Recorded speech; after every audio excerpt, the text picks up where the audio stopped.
for the people who make a lot of money, it used to be like a 70 or like an 80-20 split. Mm-hmm. And now they're doing like a 60-50 split. Yeah. And it's like across the board. Yeah, it's bad. Wow. And Twitch isn't doing anything to just like support them further. It's just Wait, we're what just is wanting that? money. They're taking a percentage of what? Just all All income? Oh, yeah, all all the of the income. income, yeah. All the subscriptions and stuff. Subscriptions, ads. Wow. And then that's they're also fucked. going to force creators. So you have, as a creator, you have the choice to, whether or not it's in your contract, you have the choice Ads to or no run ads, right? Yeah.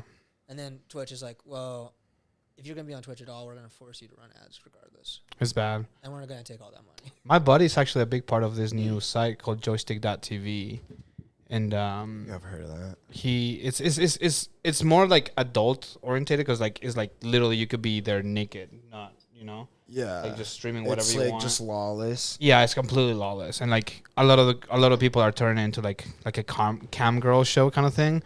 But you can find some really cool streams. Like there's this guy that like streams, and he has like this camera and like turns him into a cartoon and stuff like that. So it's pretty neat. And he plays some pretty cool games and stuff. It's pretty. This camera turns them into a cartoon? Mm-hmm. How does it? He has like some sort of app where the camera is like showing him. Like a VTuber? Yeah, pretty Oh, much. So yeah, like yeah. like it turns into like he's like a space octopus or some shit like that. I don't even know. That's Like, interesting. yeah, it's pretty neat. I wanted to do this thing on Twitch where I call it Sundays with Satan. Mm-hmm. And basically, That's a great name. it's like a confession booth.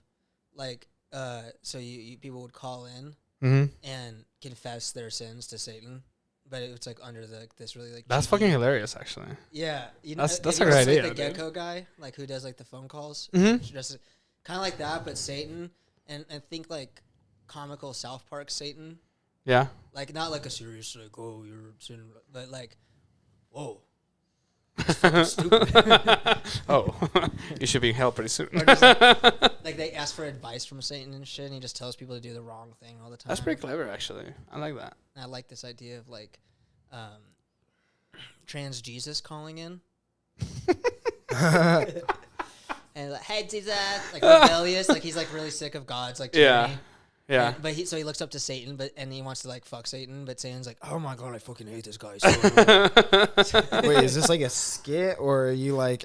This I is like like a real thing where people would call in, but occasionally Right. gay trans Gay Jesus, trans will Jesus call comes in. Yeah. and like interrupt the whole show. and say- That's pretty clever, actually. That's Yeah. fucking. That's great. hilarious, actually. I just don't have an audience, so it just wouldn't work. I have to Yeah. have people call in. Yeah. You know? Right. I have to like fucking. You just gotta build it, I you wonder- know. Dude, I don't know, because here's the thing. If you put a phone number out there, people will fucking call it. Yeah, they just call. That's just to like, call you it. know, that's true. how fucking Robert Paul Champagne got like so famous. right, And yeah. then nobody Really? ever called him for what he wanted, but like everybody called him, and I guess they were just like leaving like shitty voicemails or whatever, text messages. Oh yeah, yeah. I mean, If the you put guy- a phone number out there, somebody's gonna call it, especially if you have like a target for what you want to achieve and somebody aligns with that. Like if you like put out like a question or some shit and somebody's like, oh, I have an answer to that question, or like I have a story to tell. yeah, or like it just says confess your sins. Yeah. You know. And Oh, people yeah, are like, confess your I can Yeah. just put on every bathroom I go, if you want a good time, and I just put that fucking number down. Somebody's gotta call. That's so funny. Someone's gotta call. Hey. Hey. Yeah. Oh, that's a genius marketing actually. Yeah, of You course. go Put to, on the like, bathrooms. The worst, like you go to the places where the Like the last person you shitholes want of to shit. call your mom. Yes. Yes. like the person you would never want to talk to your family. Yeah. You go there and you give them your number. Just go downtown and fucking throw flyers everywhere. You'll get somebody there. That's actually pretty smart. But they have to call in when I'm streaming. That's the problem. Yeah. That's true. But eventually, I mean, streaming and some. yeah, it's gonna happen. It's gonna you happen. clip it and you go viral, and then people go on to call in and shit. Yeah, that'd be cool. I would like that. Yeah. Or if they call in, like what you can do too is like they call in, and then you're like, hey, okay, let me get myself, let me record it, and then you just edit it later, and then just like play it. Like that's what like radio shows do with like their own. That's smart. Yeah. Like they don't have to do everything live. They like Well, they wait. pre-record it. Nah, never mind. You I was gotta gonna press, like, a I was gonna button say switch. let's just put it out there. Like, if you want to call in at like Don't say Friday. Yeah, I was gonna say let's Yeah, put out if you his want to number call right in now. at Friday at like a specific time. 2 a.m, please. Well, okay, I guess it doesn't fucking matter because that's like the whole point of the chat and everything. You can put that on the Same message. thing. Like, Yeah. Only call in at this time. Yeah. Sundays. Yeah, when you go live, you can just like throw it. Like you can put like a banner on YouTube or whatever, like one of your screens, one of your shots, and like call in. And, you Put know. on that fucking 4chan. You have to like Oh yeah, you could. 4chan. you have to like is- register like a fucking fake number or some shit. You can just make like a Google number or something. yeah. Some kid that I was kind of beefing with, like in high school.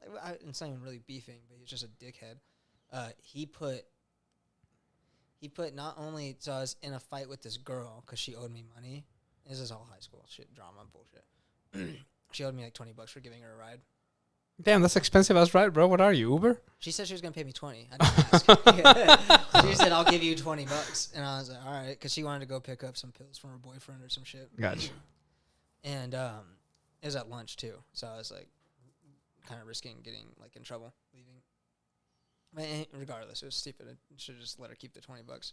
That I never like. That's not like I gave her $20. Yeah, yeah. You know. But in the middle of this beef, that was kind of escalating, where people at the administrators were hearing about it because there was going to be a fight and shit.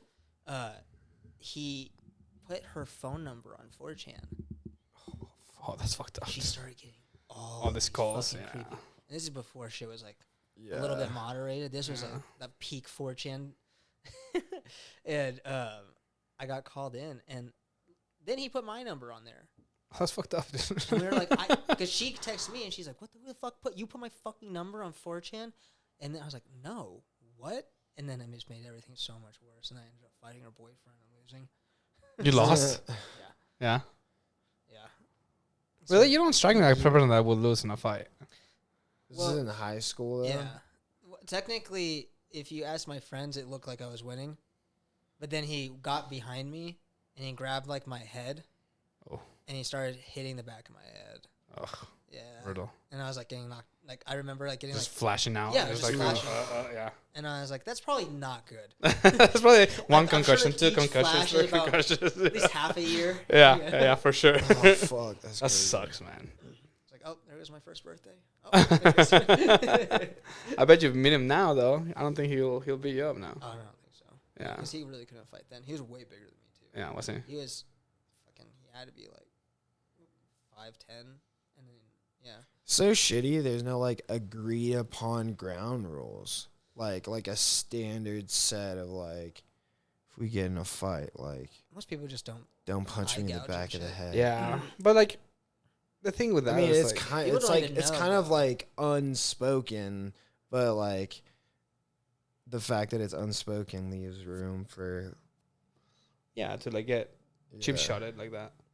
yeah. Like, it just depends on like what kind of person. That's why it's so fucking stupid to fight people. Especially randoms, because you first of Yeah. all you don't know if they have a knife or a gun or something, right? Kids are crazy now. Yeah, Chris Andres is fucking insane nowadays. And like second is like, okay, you fight. You could be the best fighter in the world and still get knocked the fuck out, you know, with one lucky shot. You know what I mean? And like, and you could die. You fall, you hit your head in the wrong place, you're done. You know, stupid. But there is nothing, with a caveat, there is nothing more entertaining to watch than those videos where one guy takes on like 6 people. Yeah, And he, and he just fucking levels knocks out everybody. everybody. You're like, Bop, what the bop, fuck is that? Because that's the guy everyone like kind of like when someone's like, oh, you got in a fight, you kind of wish you could say that. Yeah, yeah. Yeah, knocked out 6 people. Yeah, when you like fantasize about like that guy you're gonna fight, and you're like, I'm gonna fucking fuck him up, and his friends get in there, I'm gonna Yeah. fucking spin around, and then of course you just get your ass beat, or maybe you beat some ass, but you're not a fucking ninja. Yeah. But then you watch this video, and then you're like, holy shit, they Yeah. are out there. People like that are out there. Or you do jujitsu and it gives you this fucking false sense of, you know, security. They're like, oh yeah, I can fight anybody. I think I would rather, if I didn't know jujitsu, I think if I was to choose now, if I would forget everything about jujitsu and have to choose now, if I got in a fight, which would happen, I would fucking way rather get knocked out than Yeah. someone know jujitsu. 100%. 100%. It's so much worse because like 100%. like punching, you're like, oh, you got fucking shot me, whatever. Or even if they go on top, it's like whatever. Jiu-jitsu is so because you're completely aware the entire time. It's that like you're a- just slowly. It's a melting. slow death, bro, and it hurts. It's a slow death that you're like, oh my gosh. Especially if they don't go for a choke. If they go for like a break, like a joint joint lock or something, you're like, oh my gosh, my arm is tearing apart right now, Mm-hmm. and I'm just holding with my fingers, and I know if as soon as I let go, my shit is broken. Yeah. You know what I mean? And there's nothing And you you can do about it. And you don't even know if they'll let go if Nothing. they break it. Exactly. You could tap us. Yeah, it's just gonna keep on cranking it. You know what I mean? Like, it's brutal, man. Yeah, at least knocking, like at least street fighting, most people just hit each other, and if they're knocked out, maybe you get a few extra hits in, but you're already knocked out. Yeah, you're already don't knocked out. really You don't know. feel it. Yeah, it's the same thing. Like they choke you out. You're already passed out. They Mhm. like they can do whatever after. Like you're unconscious, right? But the break, any sort of break, oh my gosh, dude, it just does not like an Americana or something. Oh, like you're, oh nope, It's nope, like knee bars. oh It'd be no. weird to knee bar someone in a street On fight. a street though. fight, yeah. I saw a video one day of this guy, like he was playing basketball, and this dude, like they're starting out in a fight, and this motherfucker just Iminari rolls him, picks up his fucking leg, and he goes, "Do you want to play basketball ever again?" And he's like, "What are you talking about?" He starts cranking it little by little, you know, and the guy starts like, "Okay, enough." He's like, "Don't fuck with me," you know. It's like, if you ever want to play basketball again, don't fuck with me because I have your entire knee on my power. I was like, oh my god, dude, like this guy's kind of a badass. So interesting, because that's exactly what it is. It's like jujitsu, like boxers have the ability to like hurt your rib, maybe hurt your face, knock you out. But jujitsu, we have the ability to pinpoint whatever we want to fuck up on you, Yeah, and and be succeed. relentless with it. Yeah, and and you're just gonna sit there and watch it happen too, because Yeah. there's almost zero you can do once we get Oh, that's so terrifying. it. Have you trained before? Yeah, he came a few to open times. mat. Yeah, I went to a Gracie gym with my brother for like a few months maybe, and then I went once with him like a couple weeks ago. Nice. So I'm pretty green too, honestly. Yeah, You did- it's But crazy. I have I just have a good like natural defense system, pretty much from my brother beating the shit out of me as a kid. Yeah, his brother also does jujitsu. Oh, really? Yeah, His brother Blue is pretty good. Nice. He's like a purple belt. Is he live in Reno or Yeah. yeah. where does he train at? It's a Gracie gym off a terminal, like right by the airport. Oh, Charles Gracie, right? I think that's Charles Gracie. Yeah. That's cool. Yeah, man, jiu-jitsu is crazy, man. It's Super fun. But yeah, just like thinking about those moments where like your arm is fucking totally separated and like out of your control. mm-hmm. And they could just do whatever the fuck they want.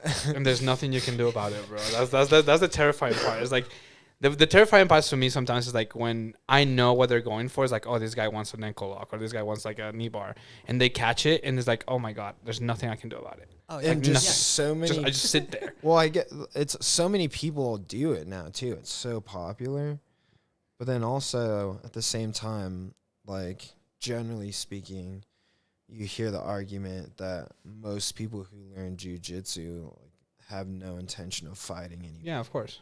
except in like maybe a tournament setting. So, yeah, So it's all the idiots that are still fighting. Yeah. yeah, It is true though, because it does give me this security of like, okay, I know how to fight, kind of, you know, if we go to the ground.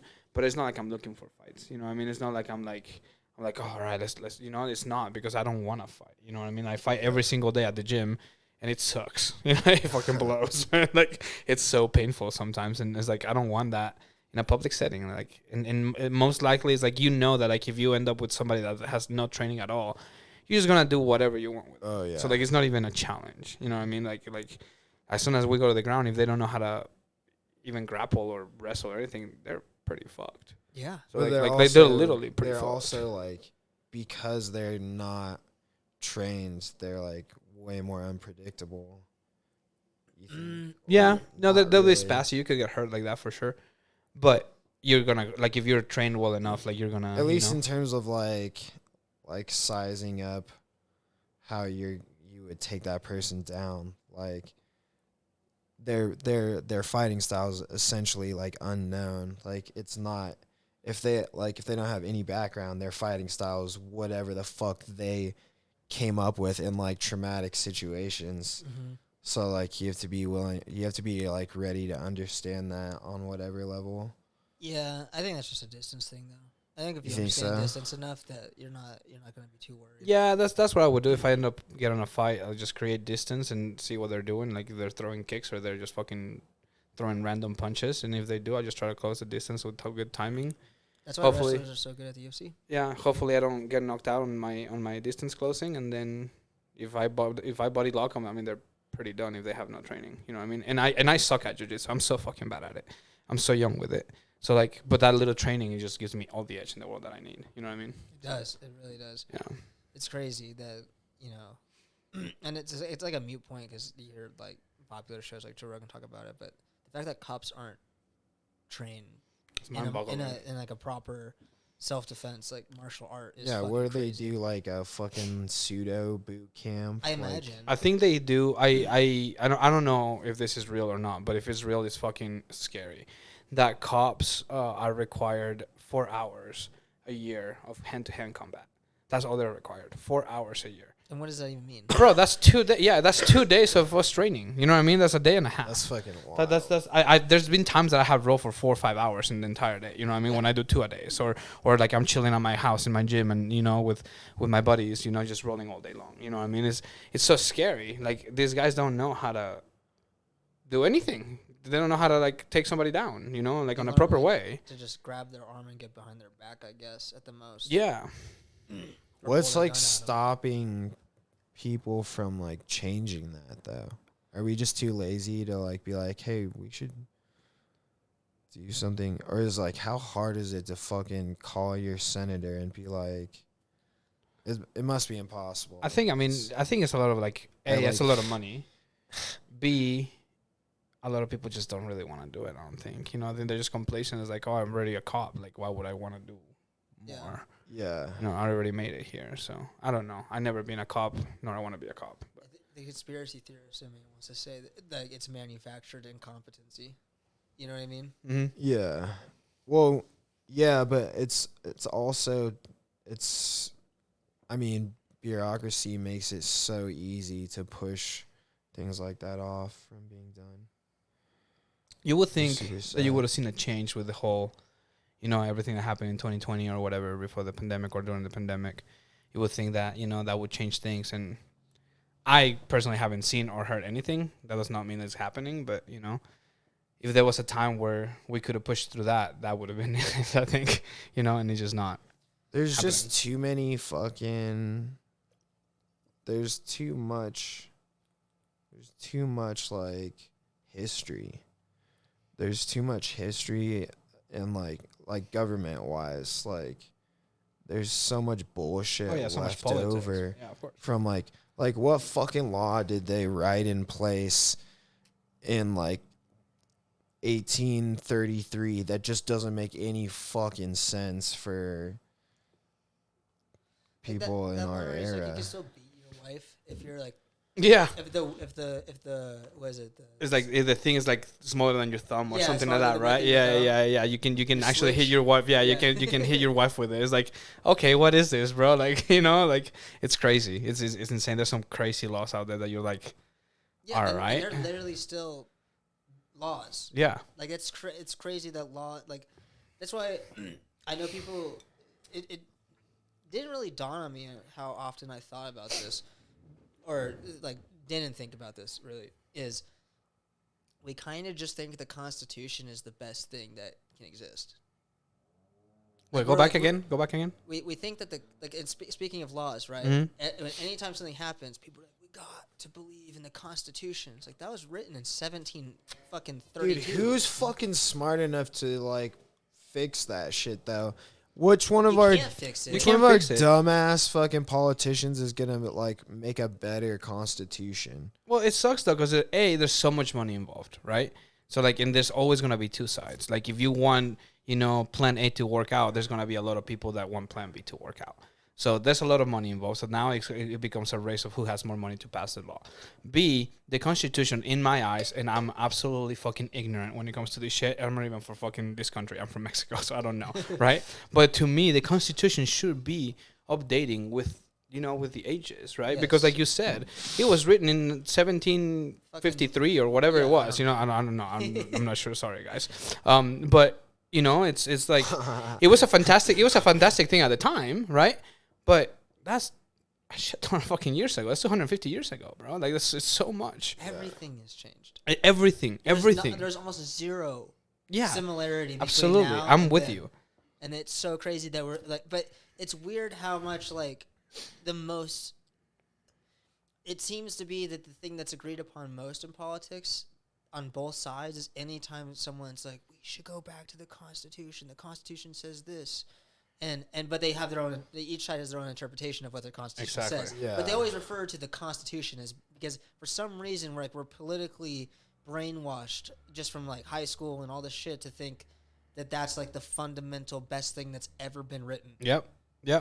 It's like, are you guys religious? I don't want to insult No. anybody. Okay, cool. I'm not really Sundays with religious. Satan. I'm sorry. Yeah, if you yeah. were Confessions with sorry, Satan. insulted. With trans Jesus over here. So like, I mean, that was a cue, but I just had to ask. But like, to me, it's the same thing with like for example, the Bible. You know what I mean? Like, everybody has a completely different interpretation of it. I'm like, okay, then if everybody has an interpretation with it, does it mean is it true or is it not? You know what I mean? Like exactly. It's like how could it be fucking true what you're telling me when you know the pastor next door in the next church interprets the exact same verse in a completely different way? You know what I mean? Like I just don't get it. Like to me, it does not make sense for people to follow the Bible so much. You know what I mean? Like, and I don't want to just shit on the Bible. It's like, it's every religion.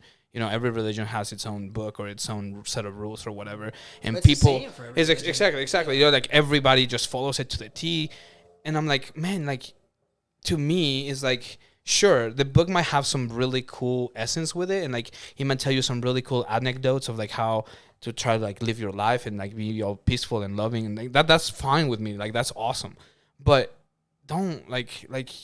I don't have to follow everything it says on it. You know what I mean? Like, don't push it on people. yeah, don't push it on people. And people, just be smart and just open up your mind. Like, you know, like if you open up your mind, like you can grab a little bit of that verse there and then go to the Quran and grab a little bit of that verse there and then go to the Hindu like books and, you know, and But you lose community that way. yeah, but like, I think that's why people don't do it. I think mean, there's people like us that kind of branch out and go that direction.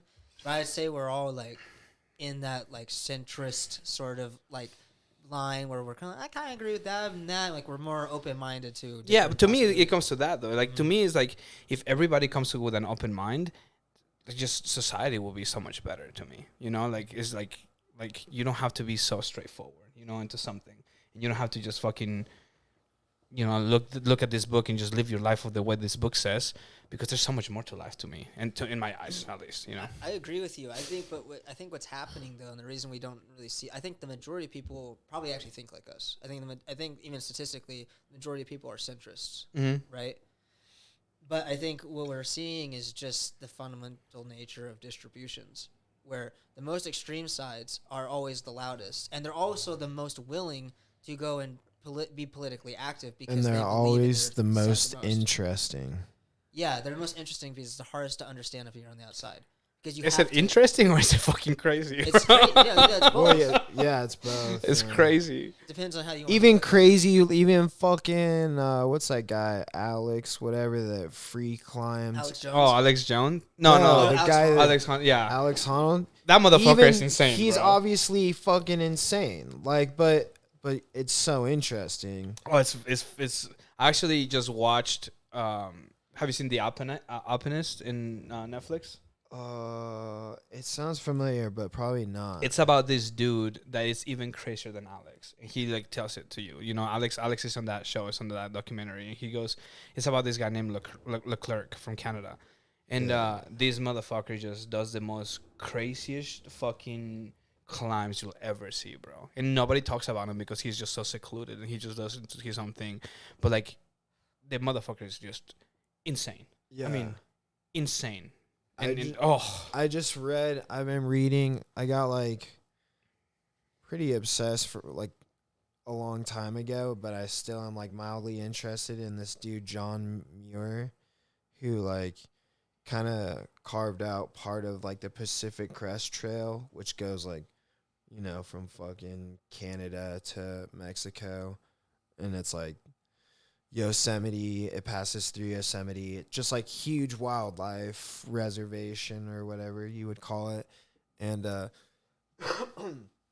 he would write about his like journeys, and this motherfucker is from like early 1900s, maybe late 1800s. And I just read a story about this motherfucker like climbing a glacier. Climbing like crossing a glacier with his dog. And it's honestly was the like one of the craziest fuck like Wait, is he carrying his dog? no, the dog is just hanging. That's a good point. He actually Yeah, that's like no, the, like, yeah, for that's real. the super. He's not climbing. This isn't climbing like straight up. He's climbing like he's like mountaineering. Oh, like a really So he does. difficult He hike. might have like crampons if those existed back then. Yeah. He might have like some ice picks or some shit. But this dude is fucking like he has like basically a backpack with like maybe some bread in it and his journal and like 3 books, I think. Like he's fucking like just raw. Wow. He's like this insane dude. And the last story I read about, and one of the interesting things was the way he treats his dog and how he like Fuck it. no, he like essentially he forces his dog to overcome the same obstacles that he does on the glacier, and like This dude needs a and the fucking dog like CT scan the or dog like the way that he fucking describes the story is like the dog is expressing like human level emotion. Like it's so stressed out and is so pushed to the limits of what it thinks it can do as a fucking dog that it's communicating to John Muir like human, like I don't know how much you could say human level Like a higher emotion bandwidth of fear. Yeah. Yeah. Wow. Like intelligent fear. Like this is like you're insane. You're turning your dog human are insane. fucking crazy. What kind of dog is it? Like, what the fuck? Dude, do you see that? Yeah, what kind of dog is it? Whereas like a dog normally would just. Oh, dude, it doesn't really. He's like very sparse with like unimportant details. Like he barely. Then there are also like excerpts from his writings because he just wrote like so much. I guess that like somebody took excerpts from like some of his best writings and put it in this book. I think that's actually a like college at my university that I went to. John Muir is like they break our university up into different colleges. Mhm. Yeah. Well, yeah, he's like I think that's super literally- is his respected name in John Muir? California. John Muir, Muir. I don't know how to say it. Yeah, dude. I gotta check There's it a out. branch of my college named Yeah, well, Really? he I like gotta check it essentially out. founded and like mapped out Yosemite to a large I extent. didn't know that. Yeah. He sounds really cool, but he also like if you didn't know who he was, He's like very boring name. he's Yeah. he's like a B list. I like kind of like thought this the other day. He's like a B list, like what do they call like scientists who are like popular, like Neil deGrasse Tyson. Yeah, I was like, gonna say that's the he's only like- one I know, bro. he's that Him and style Fauci. of he's like that. They're like they're like popular intellects essentially. Yeah, like scholars. And he's like I guess like a B-list version of that because not a lot of people know that much about him, I don't think. But he's fucking insane. Like from like childhood, he had the craziest life. People like that, you have to have. I mean, you have to have such a special brain, man. Like to do shit like that, it takes a special fucking person. Yeah. Like a special fucking person. Like I'm kind of like a adrenaline junkie, but not to that point, you know. Like where Yeah. like you tell me like go hike fucking the Tahoe Rim Trail with like just your backpack, I'll be like, go fuck yourself, you know. Like no, Yeah. thank you. Like He I love it, but essentially no way. he No way. essentially says like he's like describing how this would be like such an honorable way to die, and that's like what he was thinking like in that moment. Like That's very interesting. if I was That's nuts. like I'd so much rather die right now, and I'd feel bad for the dog, but it would be such a more glorious death than like dying of old age, or like he calls it like a measly like lowland accident. Mhm. Like he makes it sound like people who die ordinarily are Worthless. like it's just Not it's not worthy. his path. Yeah. Like Not he's worthy. like he's so not into the idea of like going down Not as being in. yeah. Sound like he just. He's like, no one's ever been out there. The fuck, why? Yeah, And then why he's not? Like, Let me I'm try gonna do it. You guys are fucking lame. You guys Yeah. are gonna sit here and die. Yeah. I'm gonna go fucking die out there then. See, to me, that's what makes I fucking think he humans just, like, beautiful, though. He fell You in know, love like- with it. He fell Yeah. in love with nature, I guess. He's like part of the like transcendentalist era, I think. Oh really? Yeah. To me, that's cool though. To me, it's like because we need people like that. Without people like that fucking crazy fuck, you know, like we wouldn't have Yeah. maps. You know, without people like with him, we wouldn't have like Elon. Yeah, you yeah, need exactly. that Elon, for passion. example, like you don't have with people that like really truly dedicate their lives to their passion. To me, I'm actually jealous about it because like I have so many passions, and you know, I'm like, oh, I want to do this, but I don't have the time. Well, that's not true. I could have the You- time if I really wanted The to. sacrifices. But I don't want to sacrifice what I already have. I'm on this like comfort spot and in this comfort level that I don't want to fuck with. That's right? probably good though, because I feel like a lot of people who want to make that sacrifice typically don't have much to really sacrifice. Yeah. Like some of the best champions, like whether it's in jiu-jitsu or in boxing or Come or from nothing. literally nothing. Nothing. Not bad families. Like look at Mike Tyson's story. Yeah, it's insane. The guy, you know, he Of just course, he found- wanted to be the champ. It's the only thing that would have Is given it- his life any meaning. Well, it's like all the people, like all the football players, basketball players, soccer players, like that you see in college. You know, me coaching, you know, college sports now is like, it's crazy because you see all these people that they have to make it, like they literally have to make it. Yeah. If they don't make it, they go back to where they came from, and And it's they're just gonna it end up is dead or in jail. exactly they're gonna end up killing somebody, getting killed, or you know, ruin their lives for just a fucking drug deal. You know what I mean? So like it's bad, it's sad, it's so sad to me to watch. It's like, man, this motherfucker literally has all the eggs in one basket, and he better fucking do it, or else it's gonna be really tough for him. You know? But it makes great athletes. So I think we should keep all of that bad shit. Yep. Dude, I was trying to- It's entertaining to watch. I was trying to explain that to my mom's husband, like how, like Don't you love when people don't get that? Like, don't understand. Like, you ever talk to someone and they're like, this guy got here because he came from a hard place. And most people are like, okay. But then you do the reverse and you're like, these people are in a very hard place. That's why it's hard to get out or do anything. They don't have anything. They don't have anything. And they're like, I didn't have anything growing up. And then and you're like, what in the... No. It's These just guys are getting shot. They make music about murdering each other. yeah, That's- exactly. and that's their livelihood. And that's everything. It's Yeah. about shooting people, selling drugs, and you know. It's not even about fucking bitches anymore. No, it's about just It's about it's how just many about people money, can you and kill? yeah, exactly. Yeah, It's and how about much money and money. about like being the biggest gangster there is. You know what I mean? And it's so almost like how silly. many bitches you don't fuck. How many bitches you say no to. Yeah, exactly. Yeah. Exactly. It's crazy. It's sad, man. It's very sad to me to watch, but at the same time, you know, like if when they make it, it's just so sweet. It's just so sweet for them. You know, it's like man, I got out of it by just hard work. Stories. I know. I do. I enjoy them a lot. They actually motivate me a lot. It's But hard. You're saying you're trying to convince your stepdad, right? Or your mom's boyfriend.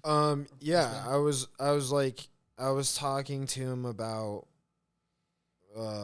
like moving out of the place I'm living at, and how all I really care about is a place to have my studio. Mm-hmm. And if I had to put that as my rent every month to like fucking just have a place to put my studio, I would gladly live out of my car or like sleep in my car Yep. if I had to, or like sleep outside, or like find some kind of alternative.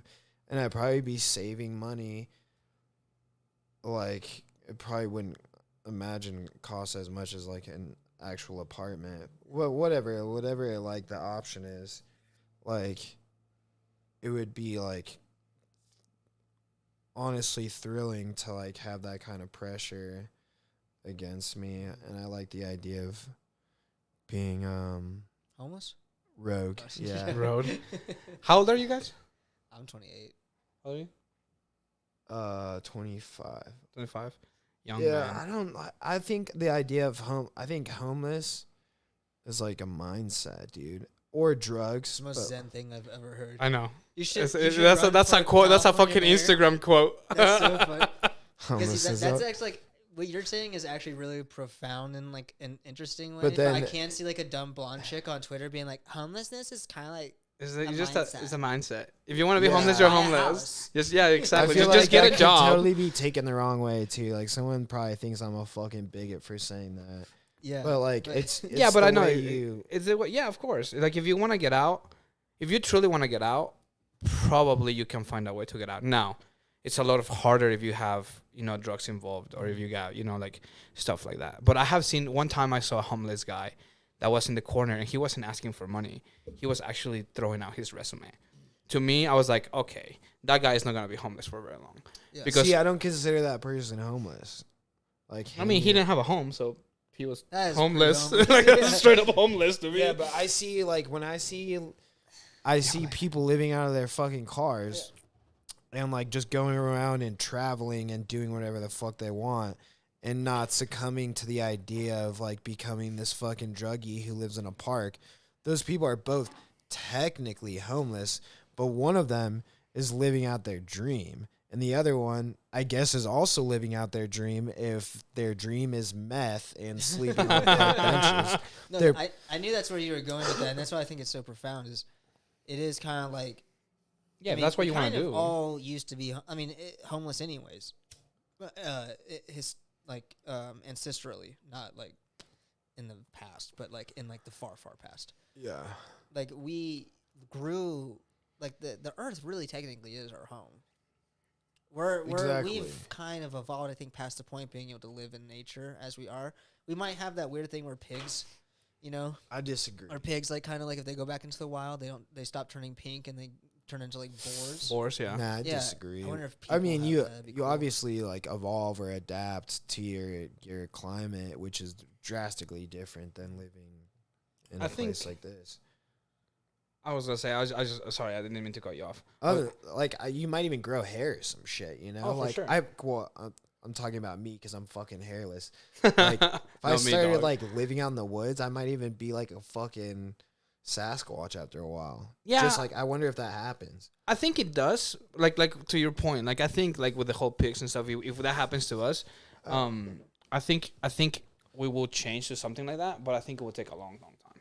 I think I personally think evolution is a real fucking thing, and we just evolve to our environment little by little, and like so that will happen to us. Yeah, but we if can decide to do that. accelerate evolution. That's what makes us human.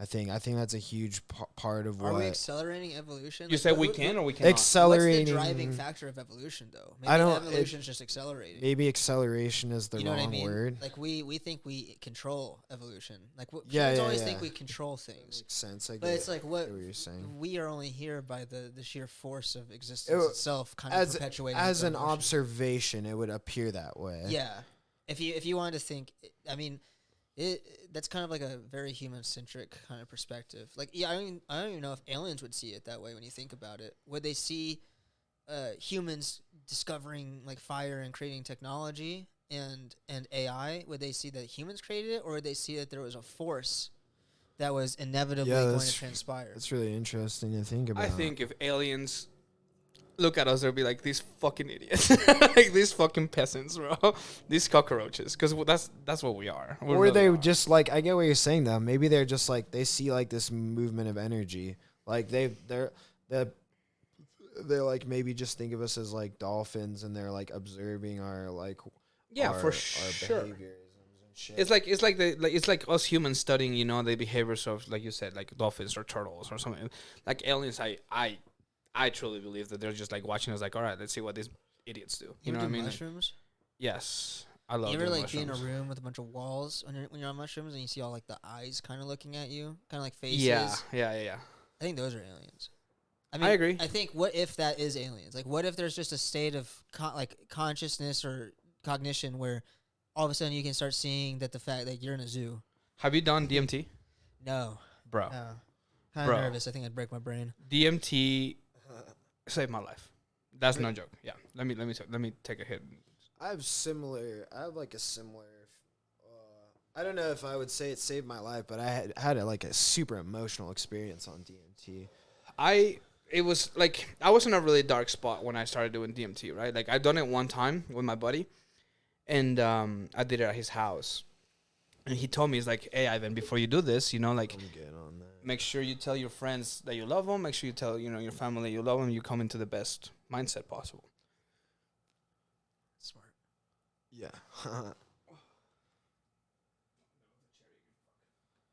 So, I went to his house, and I was in a really good spot mentally. But I know that, like, in my life, I was in a spot where I was depressed. You know, I was probably the fattest I ever been. I was very, very out of shape, you know, and I was very depressed because I'm a hyper competitive person. Like, I mean, hyper competitive person. This is before I found jiu-jitsu. And after I got done playing soccer professionally and I got hurt, I could not feel that, right?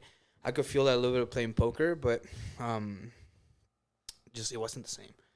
And I came here and started playing soccer around again, and it was fun and everything, but this is going to sound so fucking shitty. I'm really not like this, but it was not competitive enough for me. You know what I mean? I played at such a high level that playing around here, it was fun and it fueled me a little bit, but I played 10 seasons and I won 8, and I went to the final every single one of them. To me, it was like, I wanted to lose. It came to the point I was like, man, I want to lose. I want to remember what losing feels like. You know what I mean? Yeah, I want to remember what it feels like to me to, like, you know, put my head down and just get angry and just, like, look at the situation and learn from it. Because to me, every time I lost, every time I got a goal scored on or anything like that, to me, yeah, exactly. To me, it wasn't like, fuck, I suck. I that was a failure. To me, it was like, fuck, you know, this is a chance of learning, but I gotta learn from quickly, right? And like I lost that. I completely lost that. So when I did DMT, it was the craziest shit, bro. My buddy Jody has a picture of Albert Einstein's profile, so you only see one eye, right? And I take this hit, and my buddy goes, "Take another one. You didn't take a big enough." Or I was already kind of going. I was like, "Sure." So I took another one, bro. I kid you not. All of a sudden, I just turned into this fucking, like, this room turned into this, like, geometrical cube. It was crazy. And then I looked at the Albert Einstein picture, and it was like the starry light from Van Gogh. You know, it was like all twirly. Everything was twirly except his eye. His eye was just like looking at me.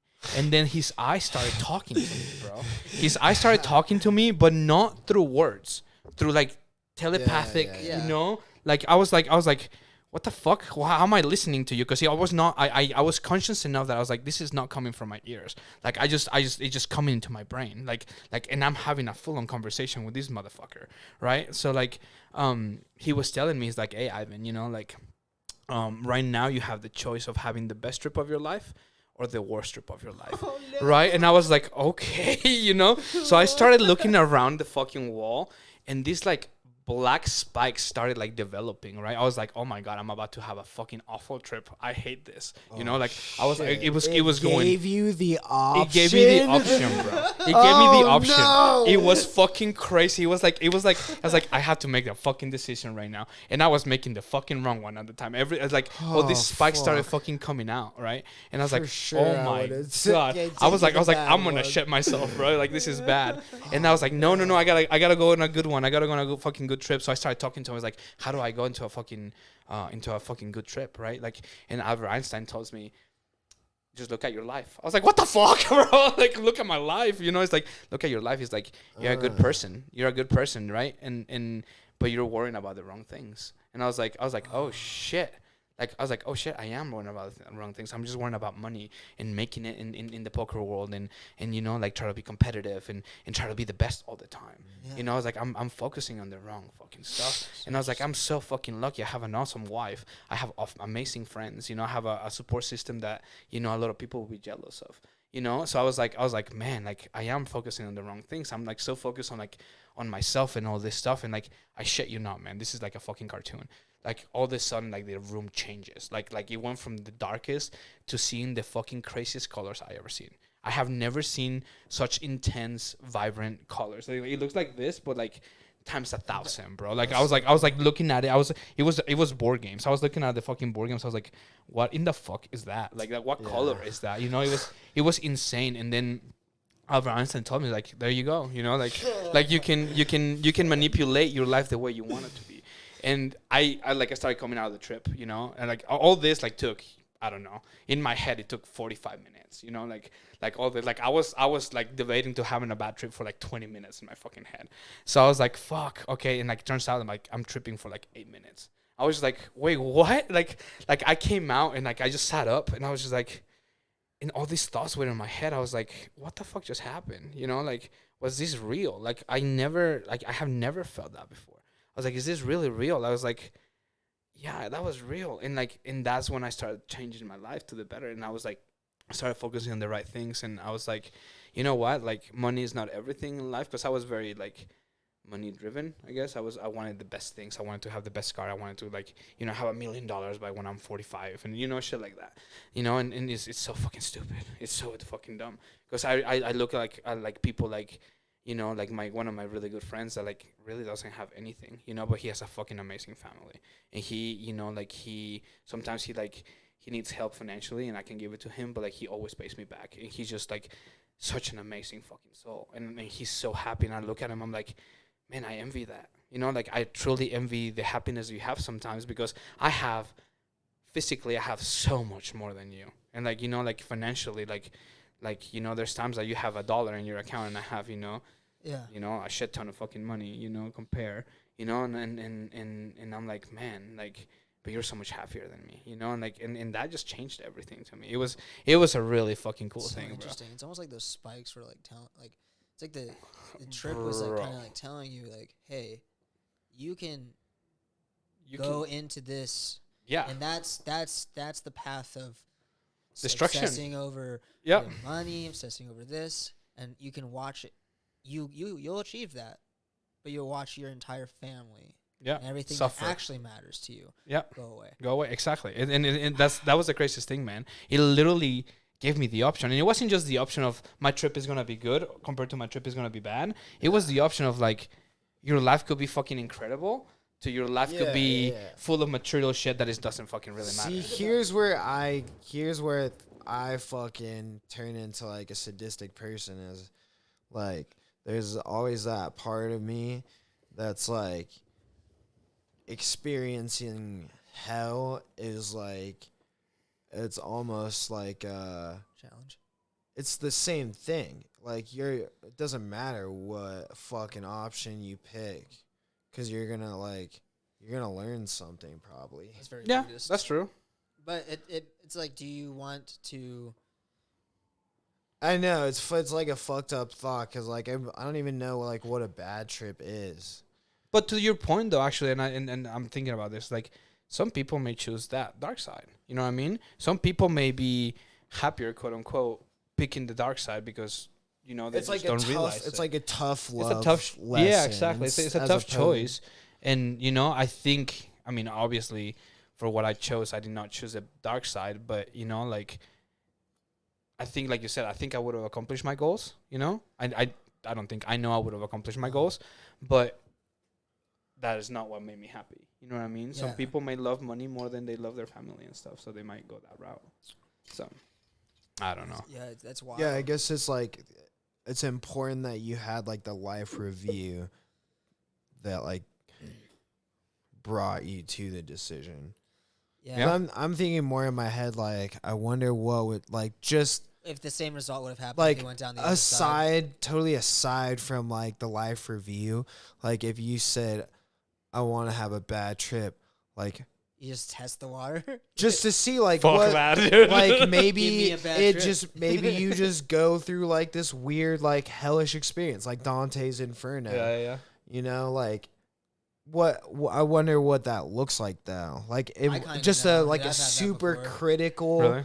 like insight into like almost like a fast forward play of like what would happen to you if you kept going down that path, and like fed to your brain like through like a vision or something.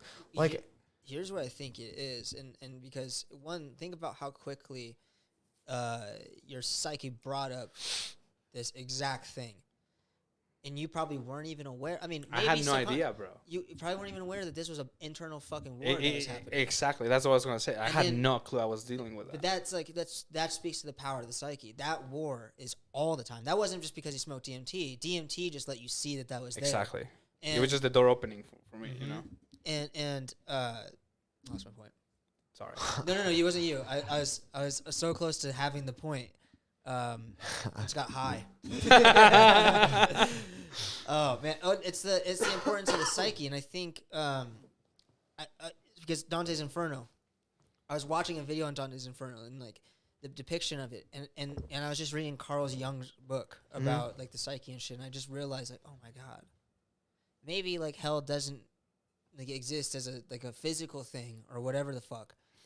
But maybe instead of what Dante describing as hell, maybe if you just consider that's the psyche and like the levels of the human psyche that experience the most trauma, right? And then that's what psychedelics bring you is into For the sure. space of your internal I environment. know exactly where, what you're talking about. Yes. where you're like, oh, if I go down this chain of thoughts, this is where those thoughts lead. And it exemplifies them and manifests them into these like visible archetypes. Mm-hmm. And it's fucking crazy. It's like your multiple personalities, right? Like Mhm. you're like oh yeah, I know exactly what we're talking about. I think you're right. You know, like I don't know, especially doing that trip, doing DMT, like it changed my perspective on a lot of things, man. Like a lot of things. And So the- by the way, I just want to mention, I would consider that like a religious experience. Oh, essentially. 100%. yeah. 100%. 100%. Like it was life changing. It literally was life changing because like after I came up from that trip, it wasn't instant because it took me a while to process. It took me a couple weeks, couple months probably to process everything. It wasn't instant, but like my depression went away after that. Wow. And like for real, like I've been depressed maybe 3 times in my life, like really like truly depressed. I've been sad before and I've been like on a funk before, but like usually I pick myself up. Like I'm pretty good at that kind of stuff. So I've been depressed about 3 times in my life, and that was one of them. And when it got relieved, I was like, all I could think about was that trip. I was like, man, this trip really changed everything for me. Like this trip really fucking changed my mindset. How? Oh, sorry. No, you're Keep good. You're going. good. I'm just saying they changed my mindset, and it changed like the way I see things and the way I experience things, you know, and makes me focus on the right things, the things that I think they're the right thing. You know what I mean? Something I'm very, very curious about is if I do DMT again, I want to do it on the same spot I did it, and I want to talk to fucking Albert Einstein again. That was the entire point of me telling this story to me. It was like because you said it could be aliens every time you trip. It could be aliens. To me, bro, Albert that Einstein. motherfucker Albert Einstein was somebody in another fucking dimension, for sure. Like I could feel it. I could understand it. Like I don't know if you haven't done DMT and you haven't gone to the place I went to. Like I cannot explain it. But Got like, close to that on mushrooms. Dude, a little bit. have you? But like to Yeah. me, that was like that's somebody else. Like that's Yeah. that's a human being. That's like not a human being. That's like a living, powerful I think they're like soul, psychological archetypes. something, dude. Of like a universal. Yes. Like unconscious. Yes, like I don't know if it's just our unconscious. I think there might. No, be, that was somewhere. Like that's what I'm saying. That was somebody else. It was Yeah. It was another higher power. Fucking. I don't even know how to describe it, but it was something. It was another living being that was speaking to me through a fucking painting of Albert What are you Einstein's talking eye. about, boy? You sound crazy. I think. Fuck. What was I gonna say? Sorry, I cut you off too. So. I was gonna ask. Oh, I had like so many questions while you were.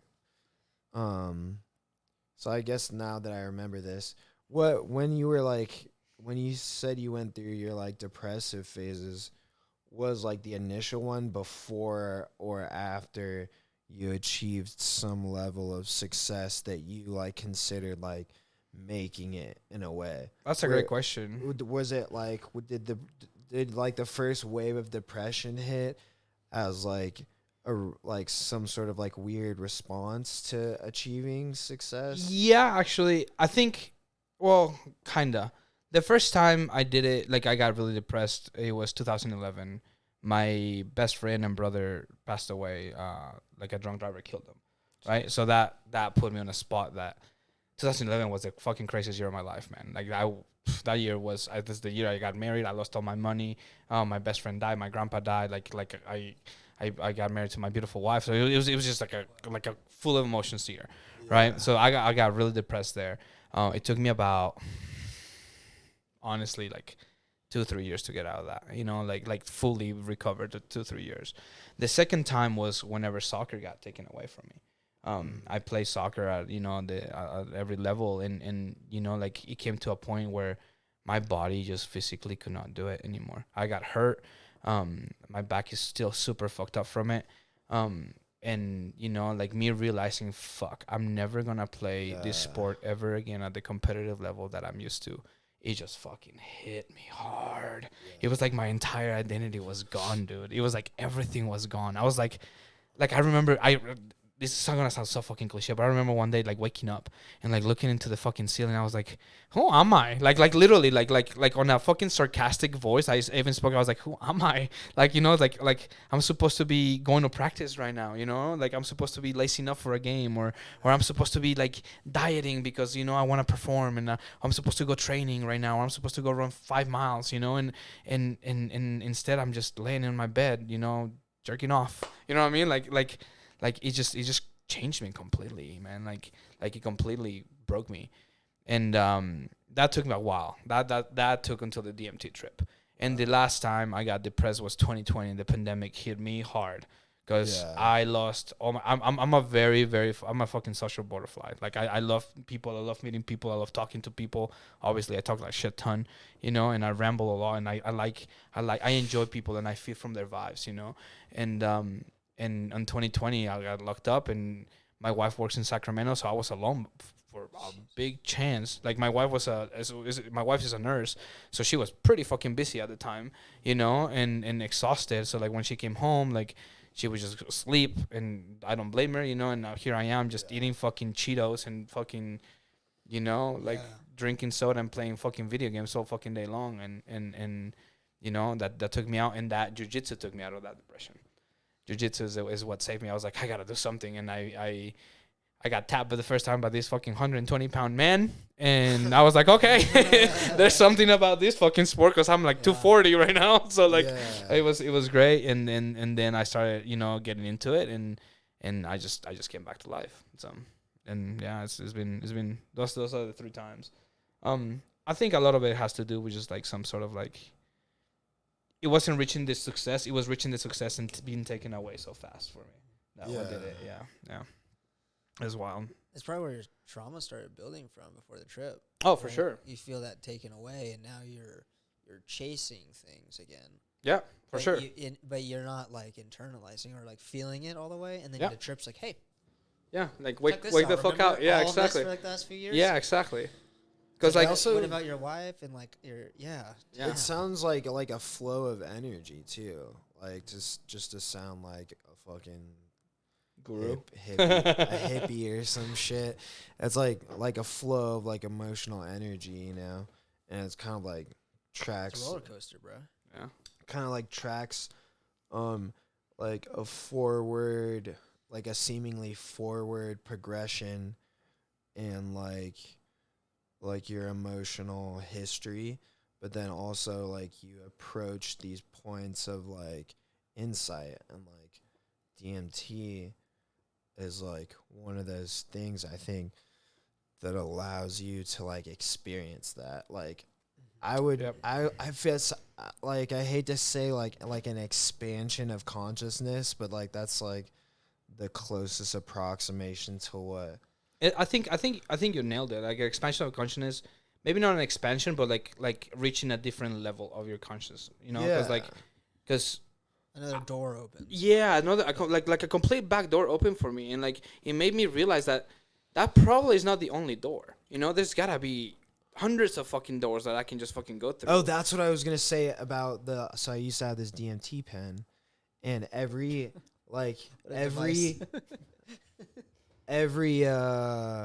room, every time I did it, if I did it in a different place, it was a totally like immediately different different very vibe. very distinguishably different like the same experience, but like cast in a different light, just based on where I was, like the lights in the room, like the sounds and everything. Bro, that would be such a cool movie.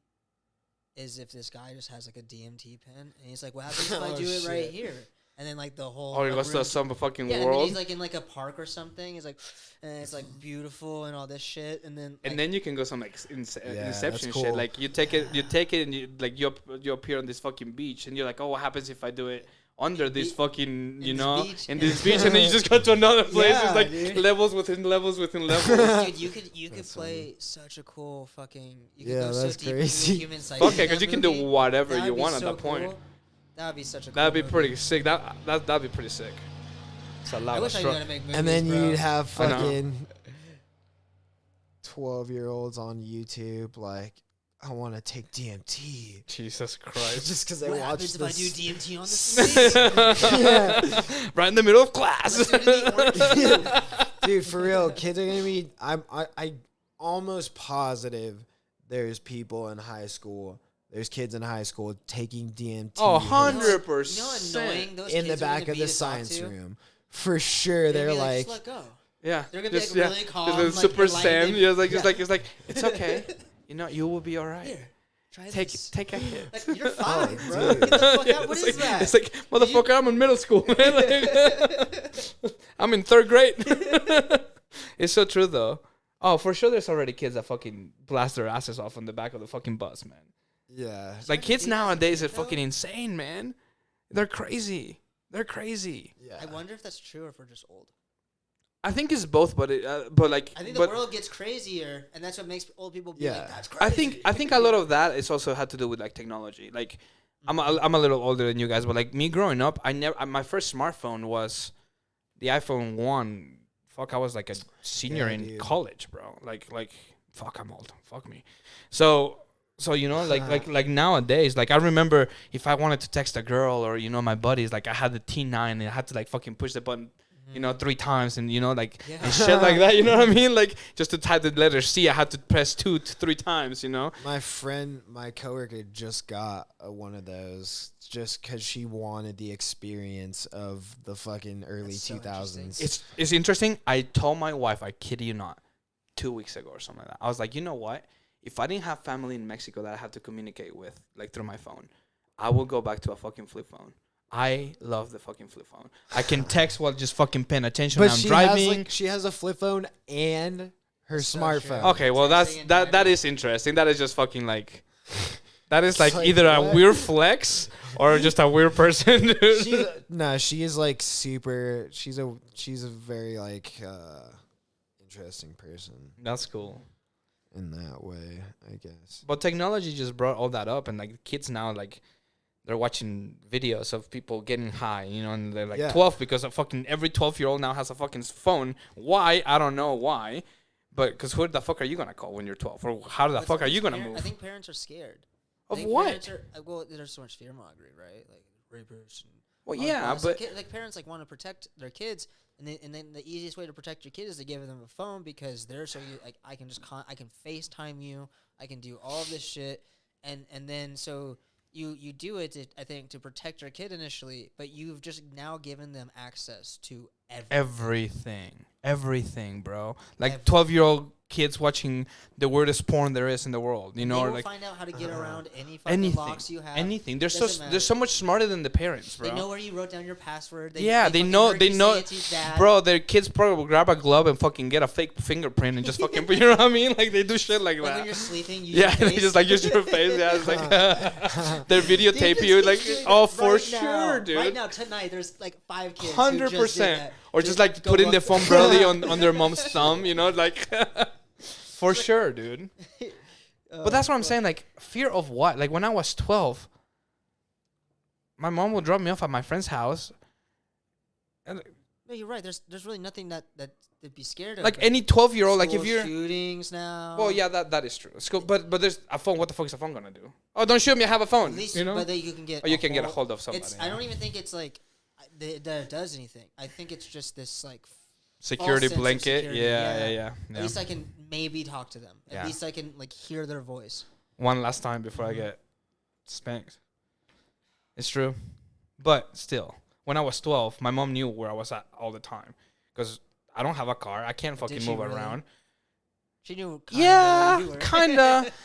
When I was 12, I was actually a really good kid, and okay. and we used to live in this like, I mean, we live in a couple places, but we used to live in this shitty ass apartment complex, man. Like this place was fucking ghetto, and there was like it's like apartment complex of like 120 buildings or some shit like that, some fucking Jesus. ridiculous shit. So it's like, like you have like this come up, this come there, and like it's so many fucking people. Then I would just go around, but it was all gated, right? Like there was like a little like security on the front entrance and the back entrance or whatever. And so my mom was like, "Oh, he's safe. He's here. Nothing's gonna happen. Probably a lot of shit could have happened. Somebody can just take me to their fucking apartment and do whatever." But like Kids are a little bit smart. yeah, you know? yeah, Like when I was a kid, I was like, for sure not gonna get kidnapped unless someone jumped and grabbed me. yeah. And then you think, "Oh, if I get kidnapped, I'm just gonna hit him on the balls or something." That you're like, I can beat him up. You can't. You really can't. You're 12. The fuck are you gonna do? You just think you're gonna go all home alone on their ass? Yeah. I'm just gonna fucking outsmart them somehow. Yeah, it is weird though. It's because the world statistically is safer than it's ever been. Yeah. And We just have so much more access to information that we didn't have in the past. Like now, you can literally click your fucking phone, open, Twitter, World's News, whatever the fuck you want to do, and you have access to every single piece of news in the world. So you have so much more input of all these bad things because like now news networks, they have to sell shit, and the way to sell shit is to clickbait them and to fucking make kind of morbid, posts. You know what I mean? So all you're gonna see is like all this death and all this like rubber, that kind of stuff, and they don't shine out what truly good is in the world. Because I truly believe, clicks. yeah, exactly.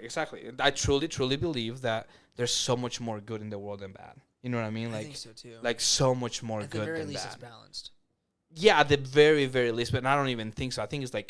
I honestly think it's like It has to be way 90 more than 10, balanced bro. because if there's that much bad in the world, it would be like It will be it wouldn't fucking be livable. nightmarish. Yeah, it would be awful.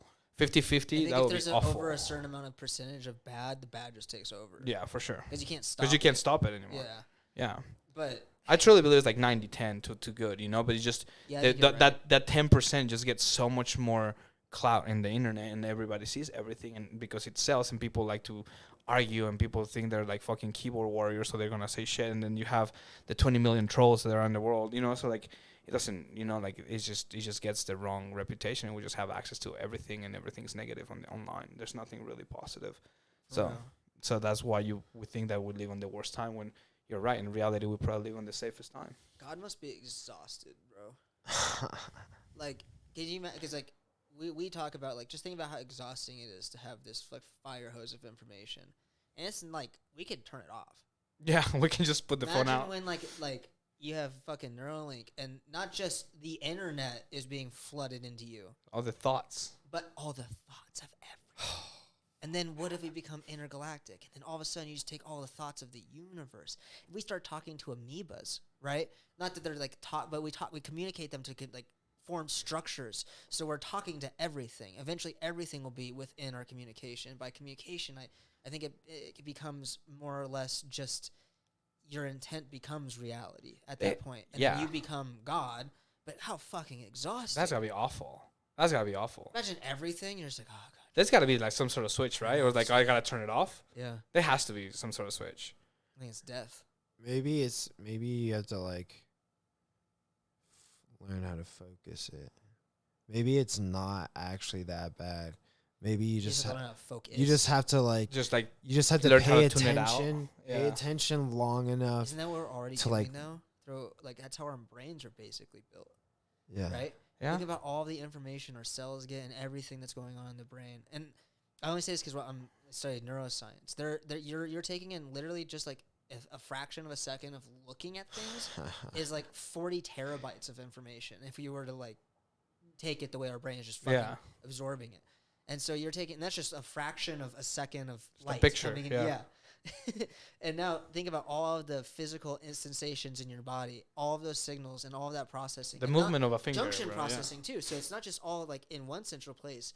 There is Just millions of tons millions. of processing happening all over every cell in your body. and that's not just, it's chemical and electrical.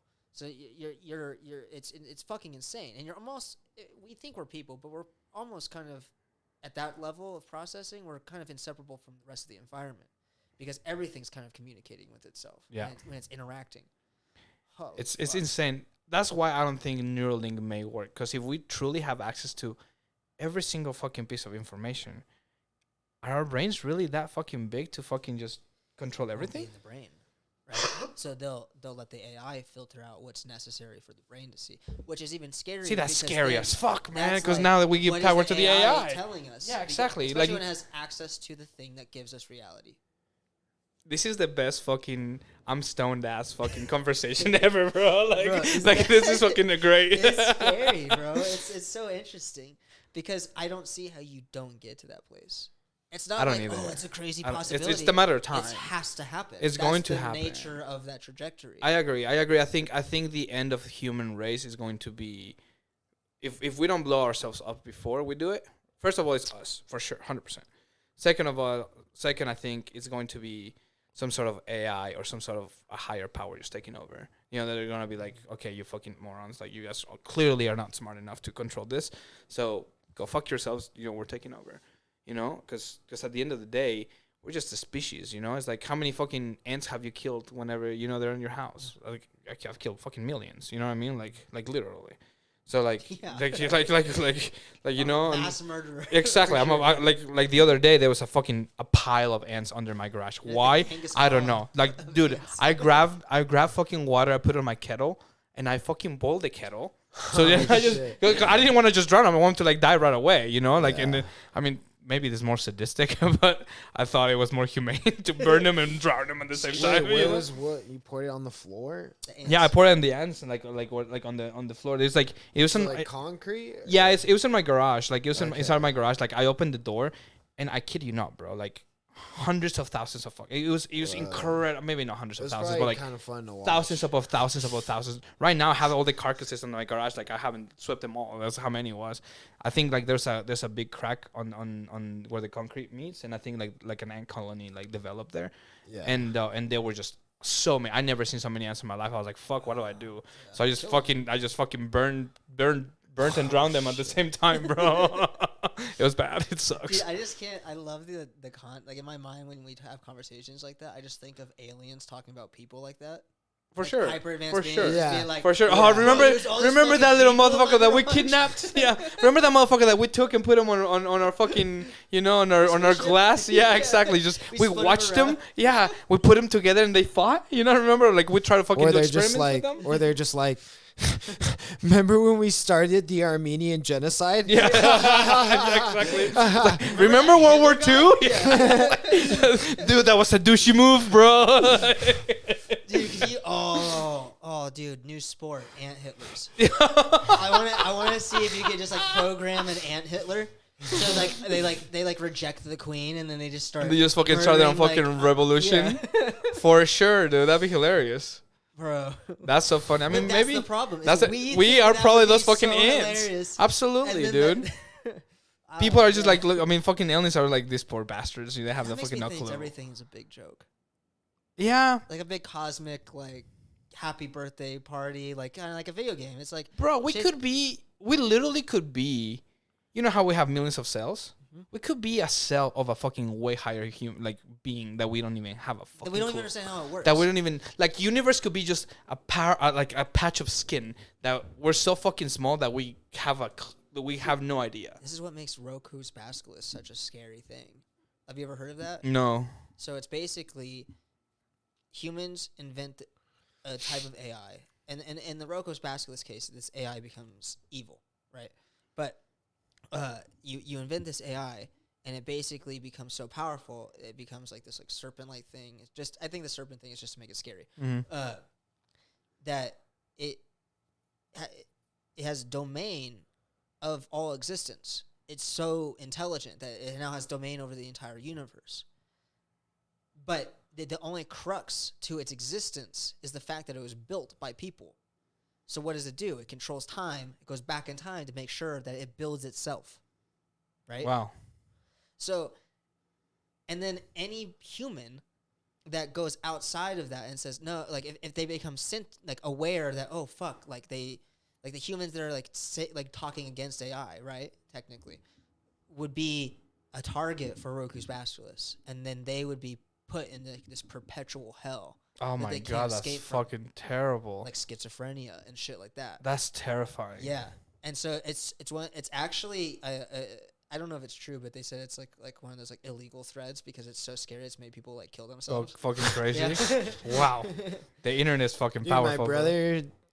my brother, like, I gotta smoke another. introduced that idea to me, like, right before I was gonna peak on mushrooms. Like, I didn't take That enough. sucks, dude. I didn't take enough to have like a legitimate peak experience. Like That's so fucked. I took like a mild dose, but I'm like, my fucking blood's coursing through my veins. Like everything's a little bit vivid. I'm kind of like in like that, like kind of like dense space. Yeah, And you're like, about to trip. and I'm just like talking to going my away for brother. a Like I'm little just bit. having a good conversation with my brother. It's pretty rare that we have like a good conversation. And he's That's like, such a brother thing "Hey, to do, though, at the end of the conversation. My you brother's want an to hear asshole." about this fucking terrifying idea?" What an asshole, dude. That is terrible, bro. I was like, I immediately after he like kind of like completed his thought, I was like, "What the fuck is wrong with you? Why would you bring that up right now? Why would you do that to me?" Did it work? Well, he just like really fucking Almost sent you through he the loop, described yeah. it in the perfect way. While I was like About to go away for a little deep bit. in like mushroom territory. Last time I did mushrooms, man, I did so fucking much. Well, to me, I'm a lightweight. Yeah. I'm a lightweight, right? I did like 3.5. I thought, but then it turns out that the scale was off by a lot. So I probably did a little more. Yeah. And I started tripping so hard. My couch broke and the recliner's up, right? So I put a blanket Oh, over I it. thought you were tripping so hard you broke your couch. Mm-mm. I was like, what the fuck? No, So your my couch dog- is already broken. Yeah, my couch already. My dogs took care of the couch. Holy shit. Yeah, that's my a dogs took care of mushroom. the couch. But like the recliner is up, right? So the seat is up where you put your feet. So I put a fucking blanket over it, and that was like my little tent, bro. And like it was the craziest fucking trip. I was seeing fucking Aztec faces and fucking That's what I'm saying. Yeah. like No, I see them. oh I'm like, fuck bro. me, bro. It was crazy, but like I was so conscious for everything around because I had people over at my house. I had a lot of like the jiu-jitsu guys. That's a fun time to have that start happening. Especially if you're not ready for it.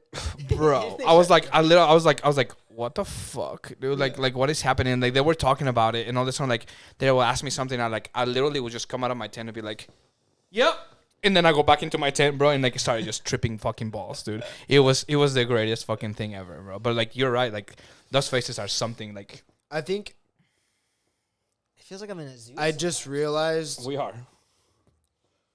Carlos Castaneda would call that meeting your dream self.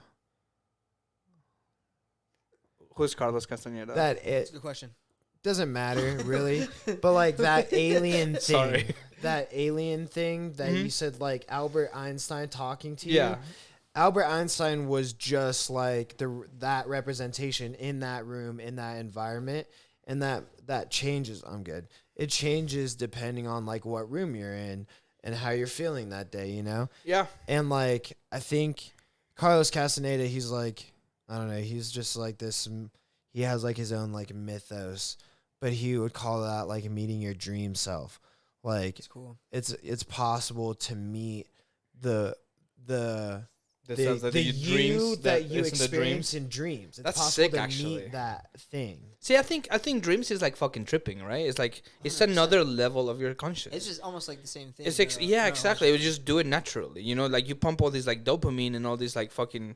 I'm gonna try to sound smart here. All these fucking chemicals that I don't even know what they are into your brain, right? And then you just start fucking seeing things. You know, it's the same thing Yeah. as fucking tripping balls with mushrooms or weed or whatever. You know, like you just fucking see shit. You know, and you're like, you just imagine shit. What's Like, even crazier is what's actually happening is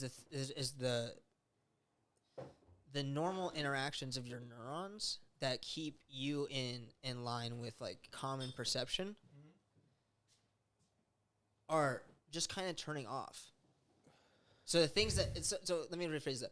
The things that are limiting too much information from getting into your brain that's actually around you, that's you're actually sensing, those mechanisms that inhibit that action start turning off. Yeah, it's like the walls come down, right? And then you can see you can see the Or room the next veil door. comes Yeah, exactly, right? You ever Yeah. get like that? Like you ever get so high you start seeing like the static?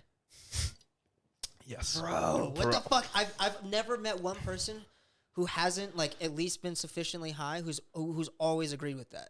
Yeah, it's like Everyone it's sees the crazy. It's static, like every like there's times that I'm like I'm so far gone that I'm like what the fuck? Like It's and I see shit and like pixels the of pixels reality start kind of like that or revealing themselves. a lot of stuff that happens to me, everything's on frames. There's like and there's like freeze. That's I'm when like I went to hell. That's how I went to hell. I Oh. thought I died. I did a dab hit. It's actually a fucking story. I'm at Halloween with my friend Joe, one of my best friends, and we're still in high school. I'm like 19, and we're at this Halloween party, and we're trying to get laid. We're like 19-year-old kids, and then we're with people we kind of know, and I don't know anyone there. These are all his friends. These are like his Jimmy John's friends that he like worked with and shit like that, and like so I feel kind of uncomfortable. yeah. And but I want to fit in, and so we smoke a J in the back, and then we come up and we get our first beer of the party, and then we're walking by to go get like I guess water or something, and the guy they're all doing. I don't know if I'm remembering this correctly, but it seemed like there was like an arena of people sitting around like these two guys who were like handing out dab hits, like almost like it was like a spectacle, like something to like come and observe. I mean, I'm watch, sure you it know. happened like that. I don't know because the experience I had afterwards was so fucking earth shattering. Trippy, yeah, gotcha. That I don't know how well I'm remembering it, like Or how far it went. Yeah. Yeah. But that's what it felt like for sure. The fuck? Damn, bro, you trying to kill me? Damn, Man down, bro. Holy fuck. You're like straight between my eyes, bro. I didn't even. Is that like a champagne bottle? Or is that just a beer? This is a beer, bro. God dang. That's a bubbly ass beer. I've never seen a beer bottle pop off. Me that neither. hard, bro. Like that's what I'm saying. What is I that? think it's like the way you do it. Like you could just do it a right So way. you're saying you're trying to kill me? But like no foam came out, no nothing. Like that was pretty fucking impressive. No, actually. I don't have. That's I don't cool. have. It's kind of like gleeking. Like if you learn that Oh, specific thing. I gleek accidentally. I Me still too, cannot every learn once how in a to while. do it. Sometimes That's I'll what like, I way just of driving, did. and I I'll just see, like, gl- spit. Like, My I brother just can gleeked. gleek. That's what I did just now. My brother can do it. I'm like, you fucking weirdo. He can do it. But I was fucking at this Halloween party, and so my friend's dressed like a bumblebee, and I'm dressed like this band guy that I like, and like and he's Mexican, so he's dressed like that fucking. All I could think of was that Simpsons. Yeah, the bumble. Oh my Simpsons god. That was like the only thing in my head the entire time. Oh, that's And fucking he hilarious. was just a bumblebee. I don't think he was trying to be the Mexican bumblebee from The Simpsons. But so I take this. So they say, Joe, come here, do the dab hit. But he's driving. He's like, dude, I've never done a dab before. And like I didn't even know what it was. I had just started smoking weed. And I just knew it wasn't like great to do. Like if it's like it's like hard drugs is what it sounded like, right? And then I was like, oh, he's my like I'll do it. Because he was like saying, no, guys, no. I was like, fuck, I'll do it. Like I I'll take it for the team. Yeah. And then I was like, fuck it, dude, I can fuck that up. Who cares? And then I swear to God, it was like this long, like this much resin. Jesus Christ. And I see them going down. I've never done it before. And there's like I didn't know there was a flamethrower thing. I didn't know that they were going to torch. You're like, what the fuck is these fireworks? Yeah, I thought it was like just like a bong and we were gonna smoke. I didn't even know what the resin was. I was like, And they just fucking pull it down the entire way. Oh my god, that's dude. what I was like. So I've never done it before. So I'm sucking in, and I'm watching the smoke. I'm like, good, right? And they're like, no, bro, you gotta keep going. And then so it just goes down, Oh down, my down, god. until it goes to the end. And then I'm like, it's already so much smoke. My lungs are hurting. Fuck, Yeah. I hurt, dude. and I'm Yeah. still sucking in. I still have more to go. Oh no. And then I fucking yeah, dude. Oh. It's so because I'm sure you guys have probably done dabs. And Yeah. gotten too fucked up. I've never done a dab since because I don't want to go really back there. I don't know if I'm ready. It's quite the trek. Just the But- sheer pain of like, yeah, bro. like I've done hurt. like It I've done a hurts so half bad. gram dab before, and it was the worst fucking pain like I'm a pussy. I do internally- a dot. in my life. Bro, I was such a fucking lightweight too. Like Yeah. that one joint was already getting me fucked up. Like I was like, whoa, you know? And then fucking I take this dab and I'm like and my friend's like, are you okay? I was like, I can't stop coughing. Yeah, there's it no just way. keeps happening. Was I- it that cough I thought that it was- like that you start drooling and like spitting and like It was bad. It wasn't even like it was like painful and Mm-hmm. not good at all. And so I'm like, I just need water. We went out to his car and I started sitting in his car drinking water, and that's when I felt like this warm, like bright light sensation just like through the back of my. oh like- fuck that. Through my back of my head, and it felt like my eyeballs went with it. Like I like, Oh, started, like looking no. at myself from third person almost, and I was just like, and I was in his car, and I was thinking, man, it'd be so funny if I acted like I was too high, because I bet he thinks I'm gonna get too high, right? And I was also kind of insecure. I think like Yeah, then security came Yeah. out. Yeah, so yeah. the, like insecurity. I was like, man, you gotta act sober even when you're high. I don't know why I thought that, but I just thought like that's what cool people do. They act sober when they're high. It just act high.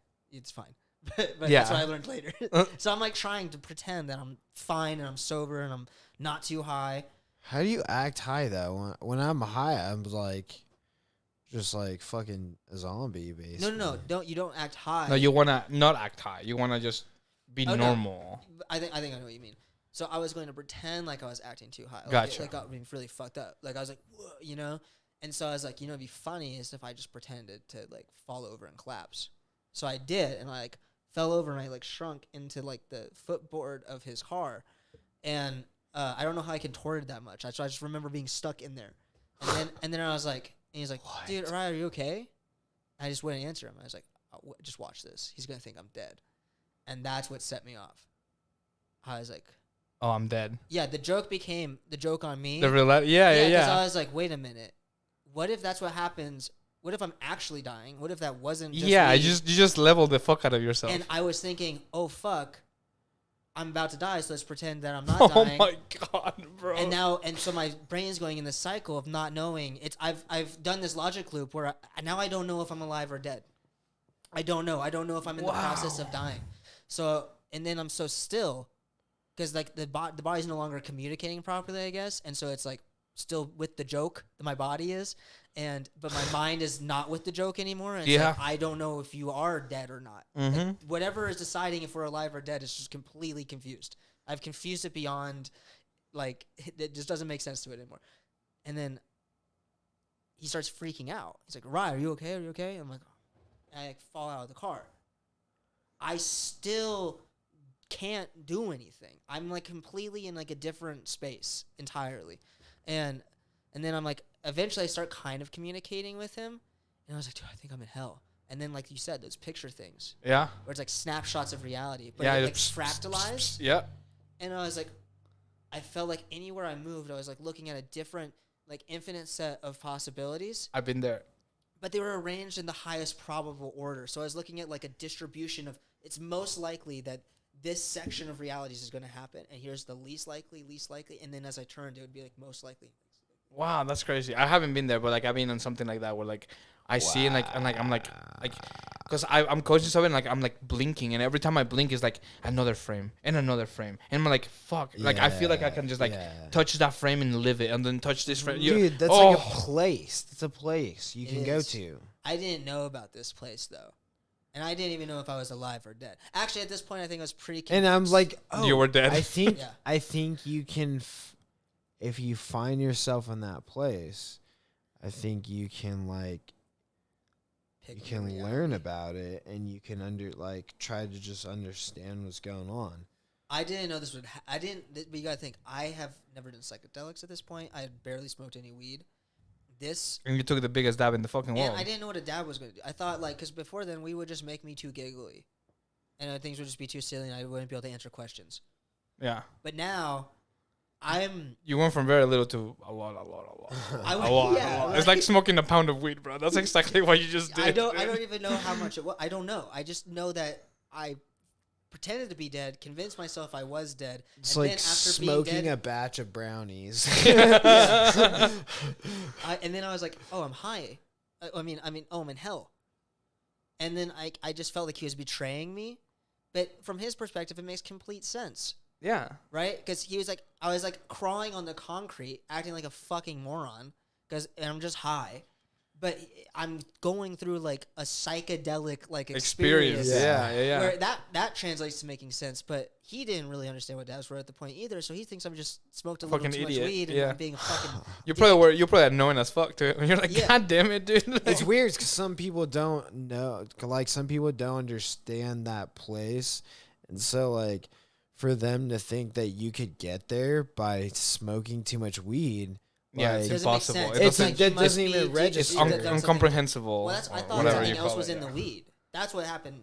That's one of the other. You thought it things was that set me glazed off. with I was something, like, yeah. There has this. I need to go to the hospital. That sucks, dude. And so I was like, I was screaming, I'm in hell. I'm in hell. Oh Help me." no, Yeah. bro. Yeah. What And a then terrible he was trip. He was like slapping me in the face a little bit.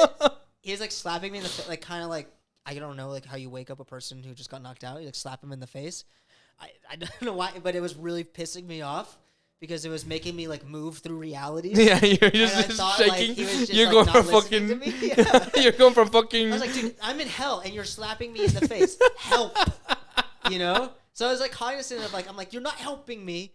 But I didn't know how to Dude. communicate how to help yeah, me. yeah. And then like Wow. these people are leaving and they're like, is he okay? And he's like, this is what really made me mad. He's like, he's fine. He smoked a little too much marijuana.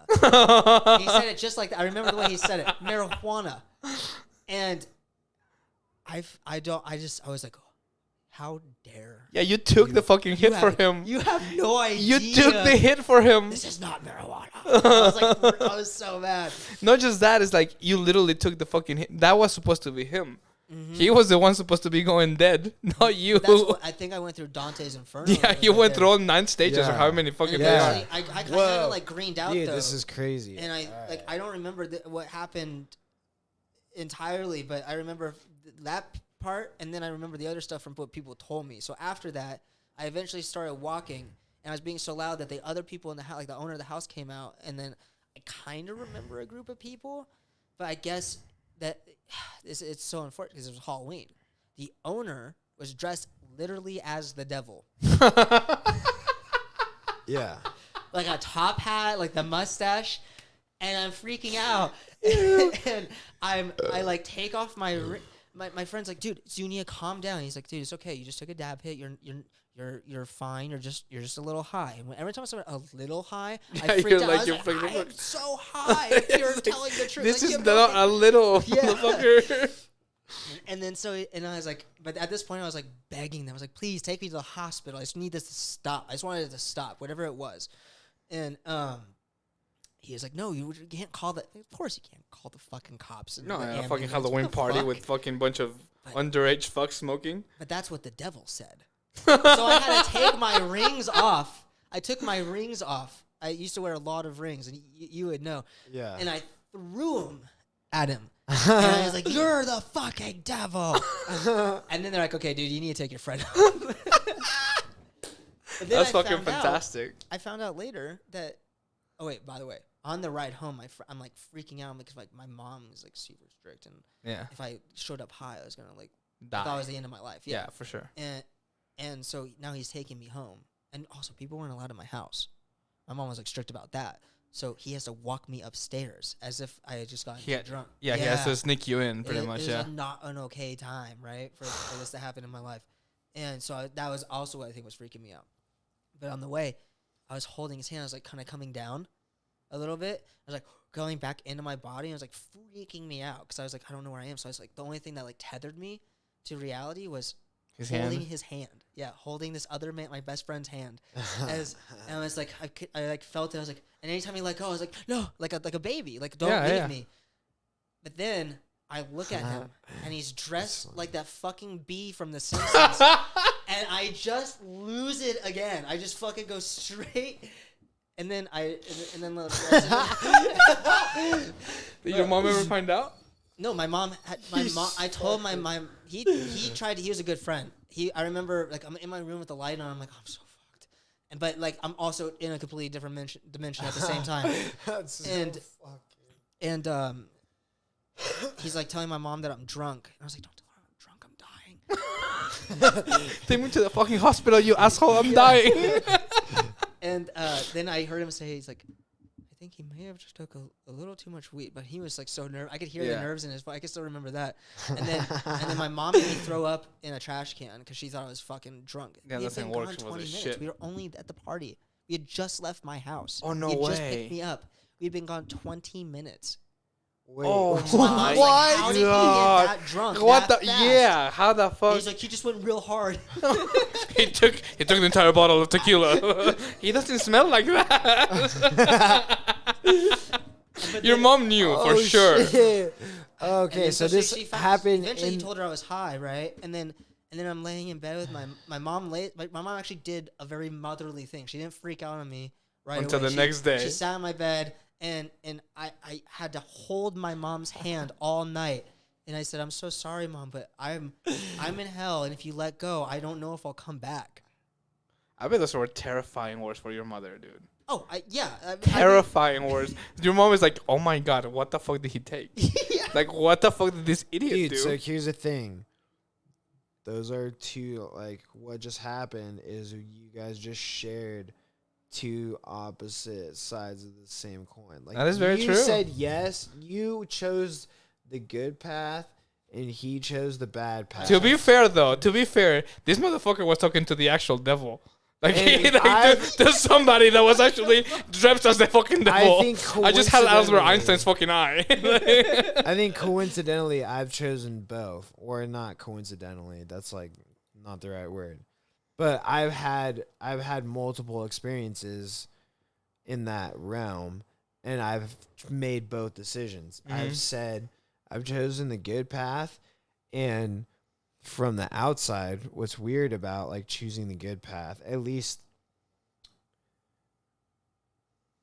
What's weird about that experience was that on the outside, it looked like I was in hell.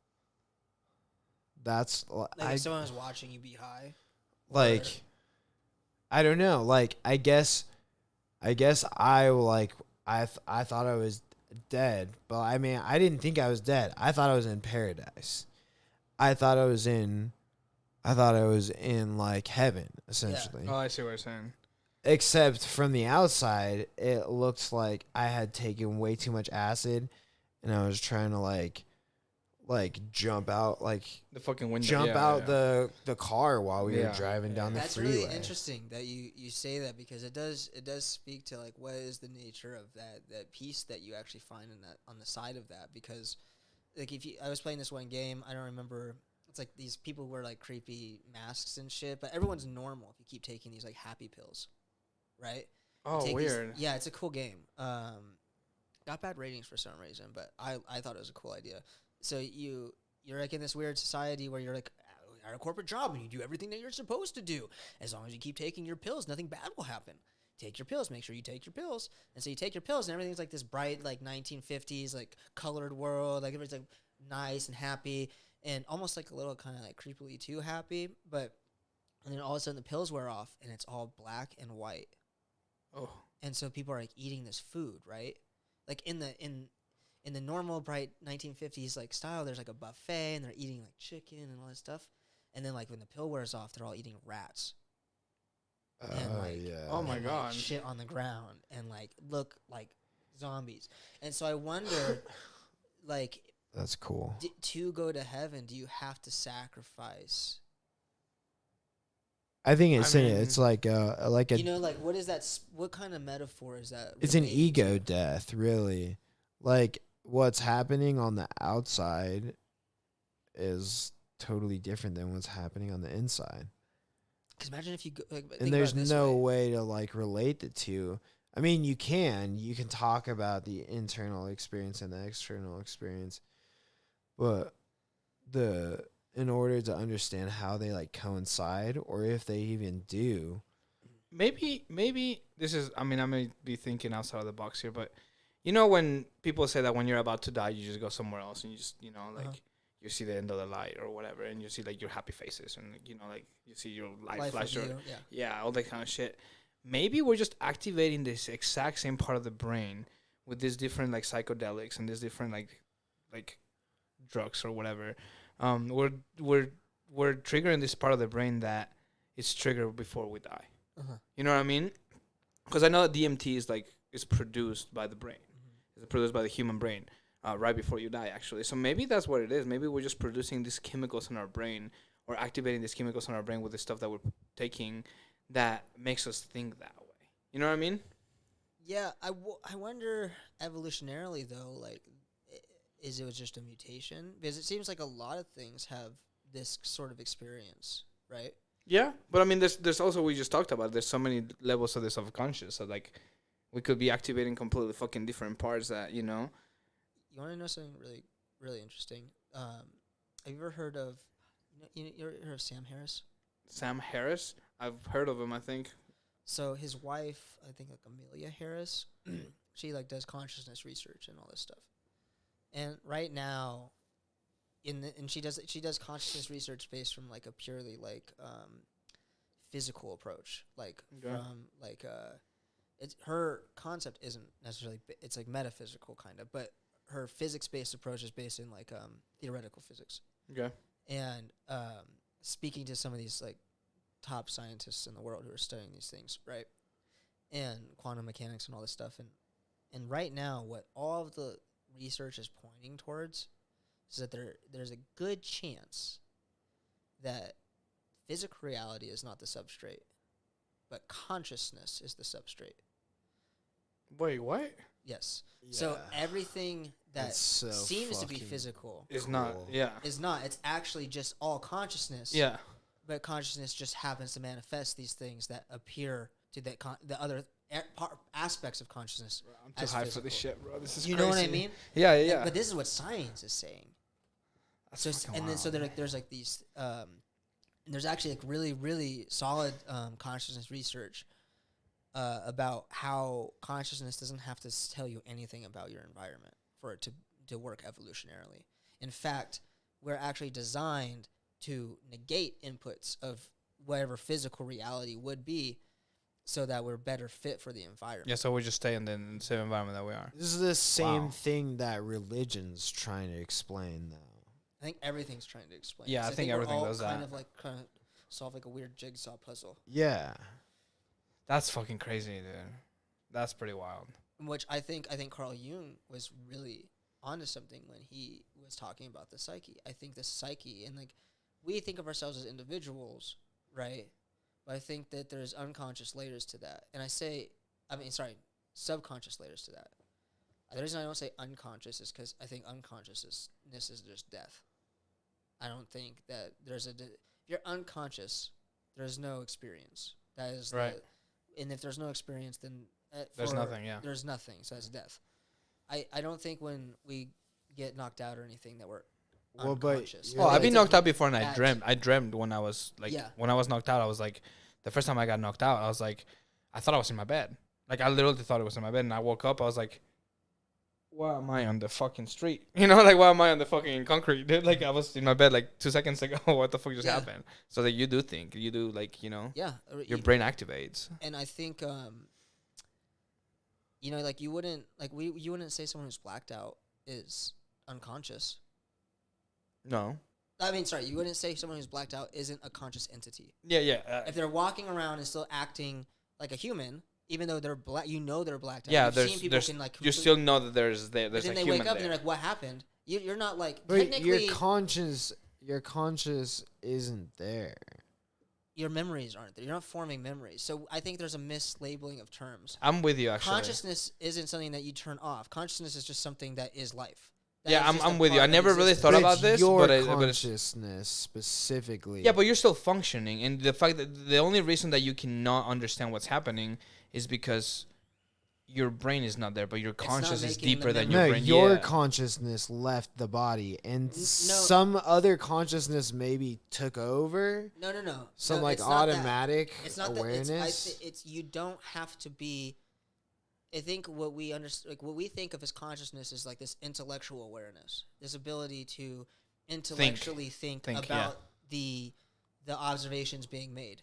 That's where we spend, I think, most of our conscious ideas, like the reflecting on memory and thinking about memories and forming thoughts around those to articulate some story, right? But Then what is when the you're blacked self? out, The the self is the not self the doesn't body. exist. There is no self. The self is a construct. The self is of more like your identity. reaction to a yeah. The self to me is like But it's the still identity It's a of program you run yourself. in it's reaction still like to a things. thing. It still has. It's still like a structure, right? It's fragmented though. That's my Yeah, point. but you There's can not change a it. unified like this is you because that's how you were stamped as a child and that's your DNA.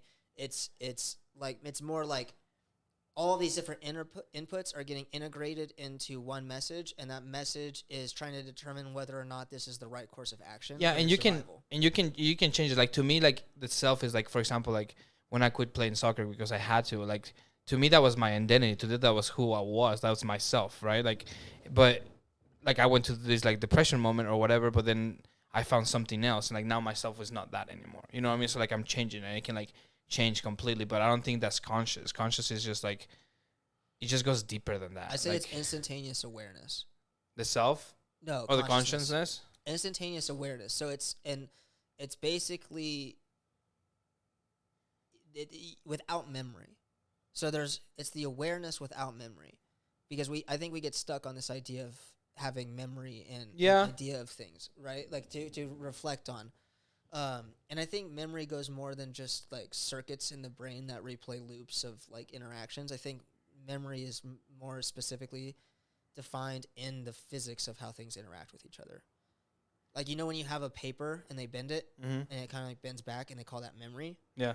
I think that's a truer definition of what memory is. Memory is the ability for something to recall a previous state. Okay, that's pretty clever, actually. I've never ever thought. You're smart, bro. You really are. You have pretty cool Thanks. thoughts. But it's like the reason I think that that's important though is because memory. I know you just wanted some You just- crazy tangent. Yeah, in no, your he head, and just you're he like, just "Holy he just shit." went somewhere else for sure. Yeah.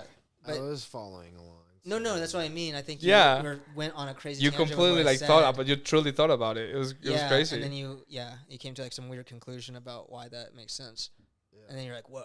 Yeah. That's like a really cool thought, actually. Yeah, but it's just the ability to recall a previous state. Yeah. I mean, it Or makes sense. and like that's why molecules bond to each other, right? Because there might be some entangled memory that tells certain things to touch each other as based on certain laws of physics and shit. Yeah, And- so that and- already and happened. Maybe physics itself is just the concept of things trying to return to a previous state, or the interplay of things moving out of state and back into state. And so maybe things have like a probability of how far they get out of one state, and then they have a probability of how often they return. They had to be back. Yeah.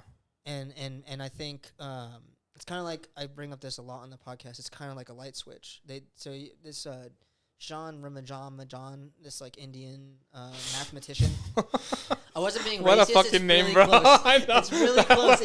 I promise you, it's really close to that. I promise you. It wasn't it's much like, you're gonna stereotypical look it up and be Hindu like, name. This fucking racist son of a bitch. And then you're gonna be like, oh, it really is. That's Ramajan, actually his name. Ramajan. I promise. But I believe you. he is solving this problem where it's like a counting problem. So if you the thought experiment is, if you flip a light switch on and off an infinite number of times within 2 minutes. I don't know why they said 2 and not 1. I think it makes the math easier. But within 2 minutes, at the end of those 2 minutes, so technically at the end of an infinite set, what position is the light switch on? And let's say it starts on the on position. At the end of 2 minutes, if you flip it infinitely, where is it? It's an impossible question. It's not, because you can use calculus to determine the state in which after, because you have X amount of time, because you have the time variable on it. Yeah, If you don't have time, yeah, if you don't have time variable, it's infinite impossible. amount of time it would be on. It would be you wouldn't be able to calculate. It'd be undefined, right? But however, people said this was undefined, and then he finished the equation, and he's actually could prove it's 1/2. So if you flip a light switch an infinite number of times within. I shit you not. I was about to say you put it on the middle. Exactly. That's exact. I mean, obviously it was just a fucking crazy thought, but if that's the answer, it's kind of intuitive, right? Yeah, because exactly. it has to be in the middle, like you're gonna you if might it's wanna infinite go down times. like a combinatorics road where you're like, well, maybe if it starts in the on position. Because it's like it's 50-50 regardless, right? Like if you with a random number, it's gonna be 50-50, right? But because there's no number, because it's infinite, it has to be in the middle. I think it's just right. It's just mostly in the middle, though. It's not in the middle. You're right. It's a superposition mostly in the problem. middle. So this is what they found. It's mostly in the middle, but for all intents and purposes, mostly in the middle at the end of an infinite set is in the middle. Yeah. That's just what it is, right? So if that's how we determine quantum states, is basically when you observe something through measurement or through observation, which observation is measurement, but when something is measured, its state collapses into its most probable set, or it collapses into within a range of probability, right? Mm-hmm. It doesn't have to be its most probable, but it typically will be the most probable. That's why when you do that quantum experiment where you send the photon through the thing, you get like the double slits, or you get the spectrum of lines. And so the spectrum is an unperturbed state. It's a state that wasn't measured until it hit that wall, which I don't know how that. I'm not a physicist, so I can't tell you why that measurement doesn't affect the whole thing. But what's really interesting about that is I think we're kind of in that. I think the whole universe is going in between on and off an infinite number of times. And by on and off, I mean there's nothing, whatever absolute nothingness is, and then absolute everything. All dimensions, all possibilities, everything. Everything that's possible with whatever, it doesn't matter what the dimension is, but whatever it is made of, all of that exists. All the possibilities are there, yeah. And I even go as far as to, I think some people would say this is crazy. I think there is the also possibility of anything that we think of as impossible. Oh, for sure. So I think I call it... For sure. I call it outer bounds. So everything that's within a particular logical constraint, and then you have... like the wildest fucking monster that you can imagine. It for sure exists somewhere, right? It exists in your head right now. Yeah. So think about that. The universe created that thing. It might not have been a physical thing, but it created that thing. So that thing, we say that's metaphysics, but that's still within the set called the universe. Yeah. So Chuck E. Cheese, riding a donkey on top of a volcano while giving Jesus a hand job. Now that I just said that, the universe is just... It just created it. It's right there, yeah. Yeah, it's there now. Well, they say that, that there are so many multiverses, the universe is so infinite, that multiverses have to exist if it's infinite, right?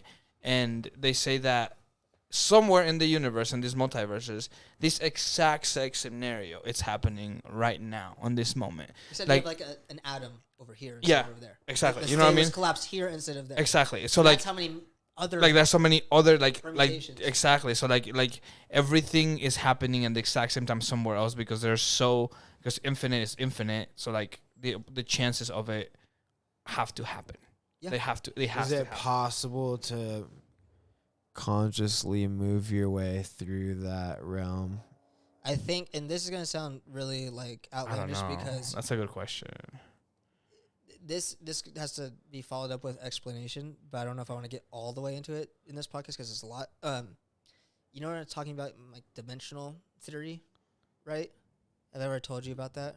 How you perceive 6 dimensions, how. Oh yeah. So, long time ago, I watched this video in high school about it's called Flat World.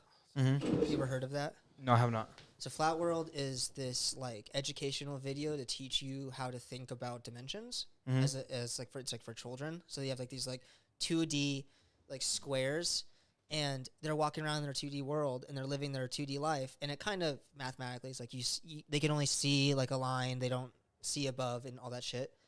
But then all of a sudden this thing just appears and disappears, and people are like, "What the fuck is that?" And you're not supposed to talk about it. But then that sphere that was coming in and out of the 2D plane takes one of the shapes, like a little kid shape, with it, and moves it into the 3D plane.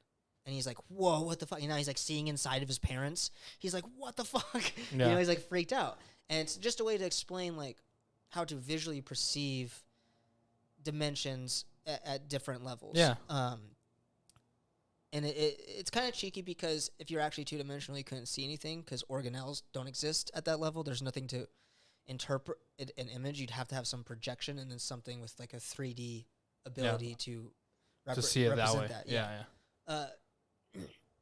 But that's actually, that exact thought is what made me realize, okay, well, if that happens for 3 dimensions, what happens when you move 4, up 3 dimensions? 5, 6. Yeah. And then I realized there was this weird pattern that when you're in 1 dimensions, you kind of, like, there's nothing because you can't see or perceive anything. It's just a 1-dimensional thing. There might be a type of consciousness you could call 1-dimensional consciousness, right?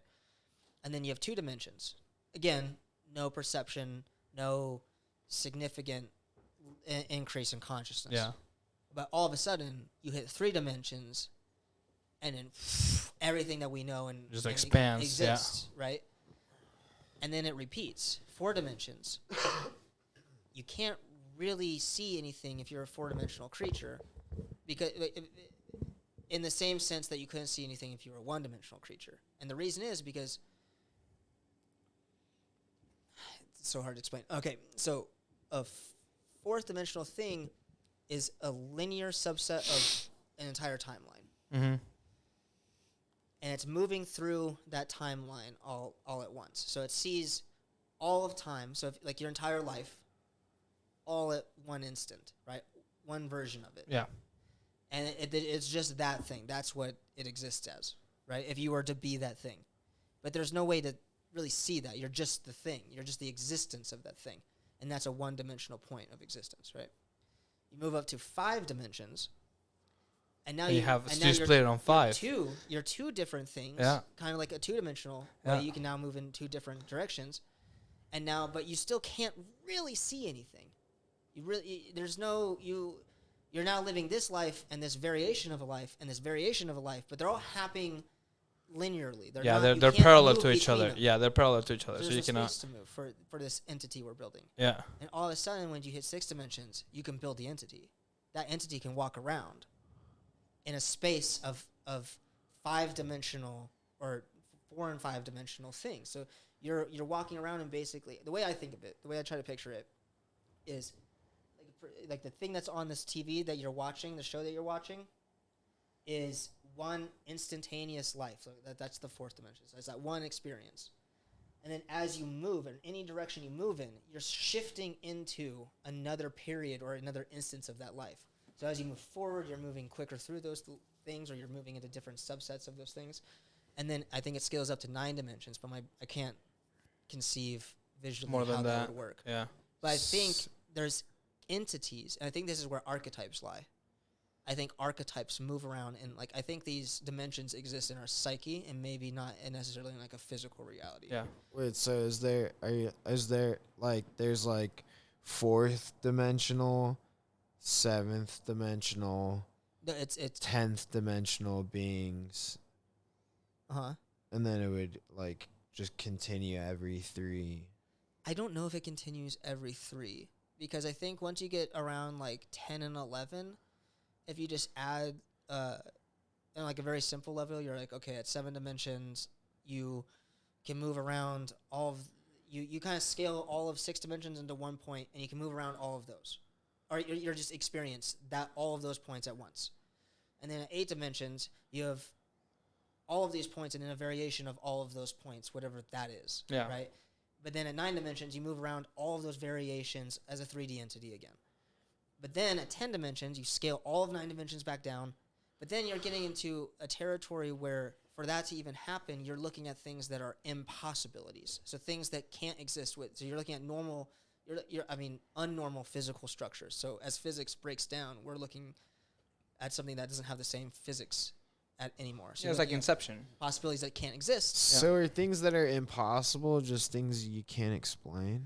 They're just things that you can't. You know cannot. about. Yeah, you don't know about them because you don't. You haven't physically seen them. You can kind of approach them with paradoxes, but then here's another creepy idea I had in college. And it's so dumb to talk about because it's kind of a non sequitur, which I think is what's really creepy about it, is because it kind of prevents you from approaching the idea itself. Is if you look at all of possibility and it's in this like bound, and then you look at all of impossibility, and then you look at all of the impossibilities that don't fit in those two sets, and you keep scaling that up an infinite number of times, you're reaching scales of things that are so outside of human. It's like in calculus. Like, how can you teach any calculus? Yeah. You're reaching at scales of perception and understanding of reality that can never be achieved by anything within these sets, or any set within it. And then I ask myself, what is the set that's outside of that complete set? Yeah, So there has you to be go- something. It can't just be nothing. Well, that's what you can't approach it because you're looking at the thing that's not possible and not approachable. Isn't that what unconscious is? No, because you could say that unconsciousness, by some paradox, exists in this set. Okay. So you can't ever approach the idea. Even saying you can't approach the idea might kind of take you to an idea that makes you think about maybe the thing that I'm trying to explain. But I think It's just like infinite levels. Yeah. And you won't be able to A, comprehend it. B, like you said, what's outside. There has to be something outside of it. Mm-hmm. But if you think that way, then It's that's a not- set of yeah, this. it's That's within you're within the set.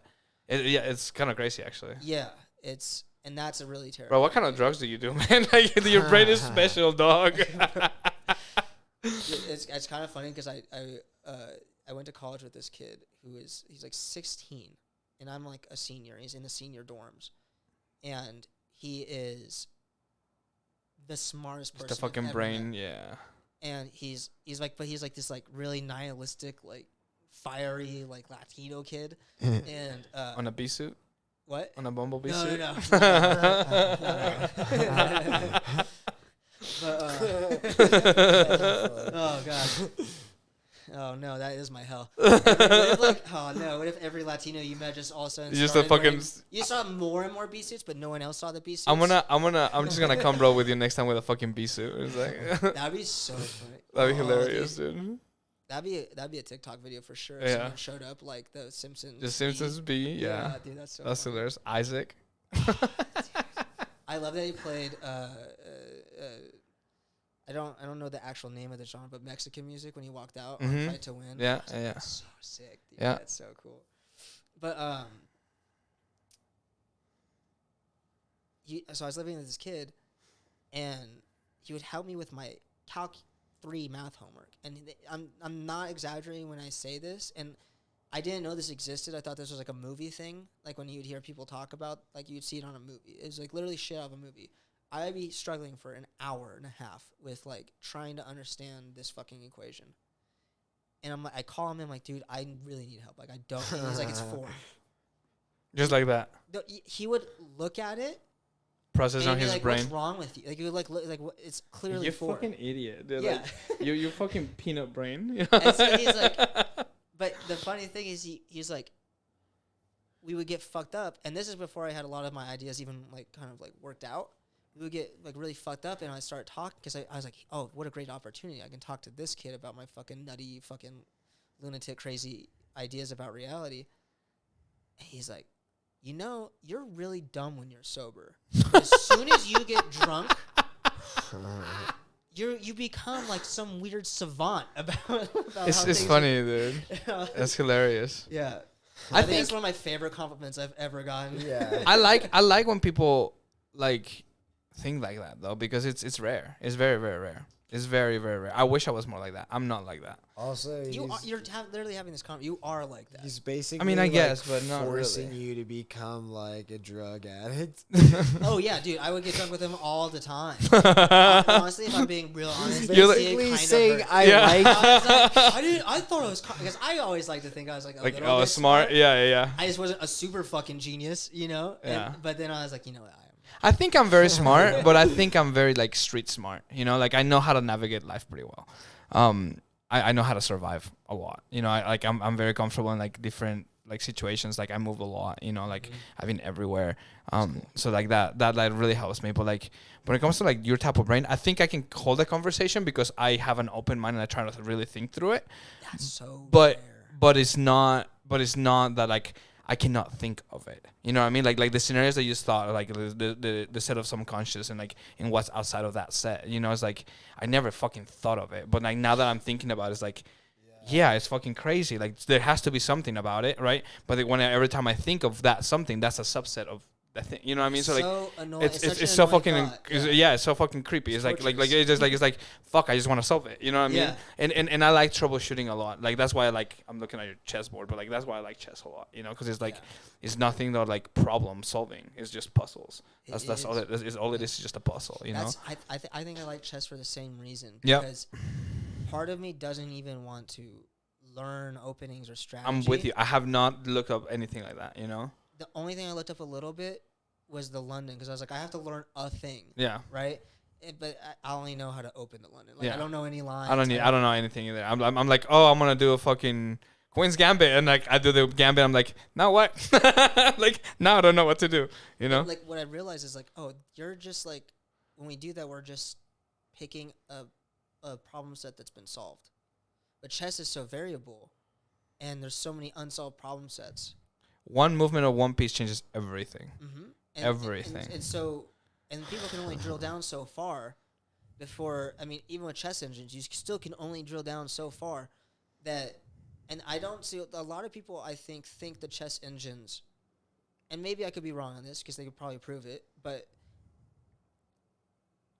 they think the chess engines are calculating lines many hundreds of futures ahead, right? But I think initially what they're doing is calculating those lines, but then converting that into some sort of general intuition about the game. So I think what the AIs are actually doing is saying, oh, if you move a pawn forward and any of one of these squares light up, then the most likely scenario to win the game is to move this forward next.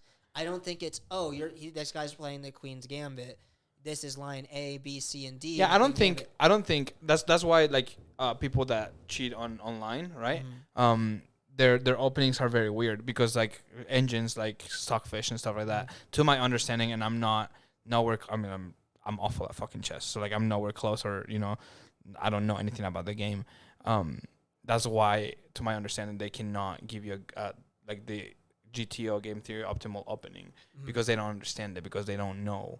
They don't have the human feel to like what you actually want to do. Mm-hmm. You know what I mean? They don't have that idea. They just have what movement probably is the best possibility. Mm-hmm. And I think the optimal opening isn't something that can actually be known. I don't know if there is a statistical likelihood that if you move to like, what is it, E4? E4, yeah, E4. If E4 is your first move, you have as white, you are structurally in the 52%, best, like 52%, yeah. But that came only about within analyzed games. Yeah, exactly. I was just gonna say that just came about because the sample size is so big. And the sample size is only so far people that have played chess. Exactly. So it's a human intuition that's building its knowledge off of, not a machine intuition. So if the game, I think that's why it got so good, is because the game was playing itself, and that's how it learned. Yep. And that's why it uses unintuitive, unactualized positions, because it's not using a human-centric learning modality. It's not thinking, oh, well, structurally, as a human, that's like the limit of our cognition is E4. Is a good way to say it. The limit of human cognition is E4. And I think eventually AIs will play enough games that the problem set of potential games will get small enough that a different opening, because humans would have to be very lucky to pick the best opening. and within this short time of the Of number course, games and there's so many options that is like almost humanly you'll have to spend your entire life playing openings. You know, like because there's so many variables, like one pawn on one side or like one movement, it just changes everything. Can't you just have like your best opening though? Yeah, you can have like your go-tos, but I don't know. There's not the same to me. Isn't you know? your best opening the best opening? No, because the game changes so much with everything. So like, but isn't it? No, because you can open. You could say my best open. You could form some sort of dumb. Like, let's say if the only games that you played were like these 10 games, and you use like the rook pawn up 1, or you use the pawn in front of the bishop, which is actually the worst opening you can do. yeah, If you move the pawn in front of the bishop up just 1 square, it's one of the worst openings in chess. There's really no point to it, Just right? gonna finish out the whole. Well, I mean, why not? You know. And so like if you've only played 5 games and that's your set of learning, and somehow the person you're playing against always lost to that opening, so far that's the best opening you've ever had, Yeah. right? And let's say you played another game where you did use e4, but you lost that game because both of you were just bad at chess. What the fuck is that? No, it's like a mini bat, bro. That's the biggest fucking. That's the biggest fucking moth I ever seen. It's like Voldemort, like no one wanted to say his I name. know. It's like, what the fuck? I was about to like burn it, bro. It's a big he's cool. That's Charlie. Yeah, Charlie the moth. It's Margit. You play Elden Ring? I have not played it. I want to play it. I haven't had time this. You're a competitive person, dude. I know. A lot of people told me that I would love it. I love video games too. So like, but I've been so busy working, bro. Like this past. Oh, I know. So tell people a little bit. I mean, I know we've been talking about all of this fucking crazy shit, but I really wanted to have you on here because, one, you were a professional soccer player. Yeah, Two, probably, you're yeah. a fucking professional poker player. Yeah. I don't know if I've known many professionals in my life other than people who call themselves professionals because they work at a business. Yeah, no, yeah. I mean, it was funky, man. Like soccer has always been my, like my life, bro. Like I was born and raised in Mexico, and Or it's big over there. it's a religion, bro. Yeah. It's fucking, it's bigger than fucking the Pope. Like seriously, man. It's like it's crazy. It's so. Let me tell you this. It's so big, right? Everybody knows Mexico's kind of like a fucking third world country, right? Not much money, a lot of corruption, a lot of drugs. The cartel rules everything, right? People have to come and travel here because there's no opportunity there. Well, soccer is so fucking big that every 4 years, Mexico is the country that travels the most people to every World Cup. The World Cup is in Qatar, Russia, Germany. I got super lucky that. Sorry, I got super lucky that I went to the Germany World Cup in 2006. I shit you not. You played? No. No, fuck that. I wish. I was not good like that. Not even close. No, I mean, I was not even close. Like, there's levels of professionalism. I was like on the lowest tier. What is the levels of professionalism in soccer? I mean, it goes by leagues, right? Like every country has their leagues. Like here, like the biggest league is the MLS, but there's like tons of professional leagues under it where you don't make much money, you don't have the recognition, you're just playing, right? That's where I was at. I was in like one of those like shitty leagues. But even there, that's like fucking it's hard. It's so hard, man. Like what stopped me to go farther was my size. I'm pretty short for it because I play goalkeeper. My size was not very good. I'm pretty fucking short, bro. I have baby Trump hands, like I'm not built like a fucking goalkeeper. So, but I was good. I was very good at like reading my angles and like, and I love the sport. And I love to study. I love knowledge. That's why I love this conversation because like I love knowledge. Knowledge to me is power. And I love learning. And I know so many fucking random shit that like that people are like, why do you know that? It's like I just studied it one day. It's like, why are you studying that? I don't know. I just went on a YouTube rabbit hole and and like I love knowledge. Knowledge is cool. So I studied the position of goalkeeping and I got really good at it because it's all about angles, really. Like, like if I can stop the goal before it even fucking happens, I'm the greatest fucking goalkeeper in the world. I don't get scored on. So what kind of angles, like, can you give me an example of, like, when a person approaches the ball? What are you... Yeah, of course. Like, as a goalkeeper, right, my goal is 8 meters wide, right, by, like, 2.5 high, right? So, it's a big fucking rectangle. Yeah, you have to jump it's from one side to the other. Big fucking rectangle, right? So, if let's say the ball is on the right side, right, and if you look at the soccer pitch divided into three parts, right? Divided into 3/3, right? That are evenly equal. So if the ball is on the right, on the vector number 1, on that third, right? I have to position myself in the correct depth compared to the ball, to where my line is. Like they score a goal if the ball crosses the entire line. So the entire line is my end, right? I have to first I have to calculate the correct depth where I'm gonna be. I'm not gonna be stuck to the line. I'm not gonna be higher up the line, right? And all that is calculated for how far the ball is on that vector from my goal, right? That's step number 1. Step number 2, where is the ball positioning on the y-axis, right?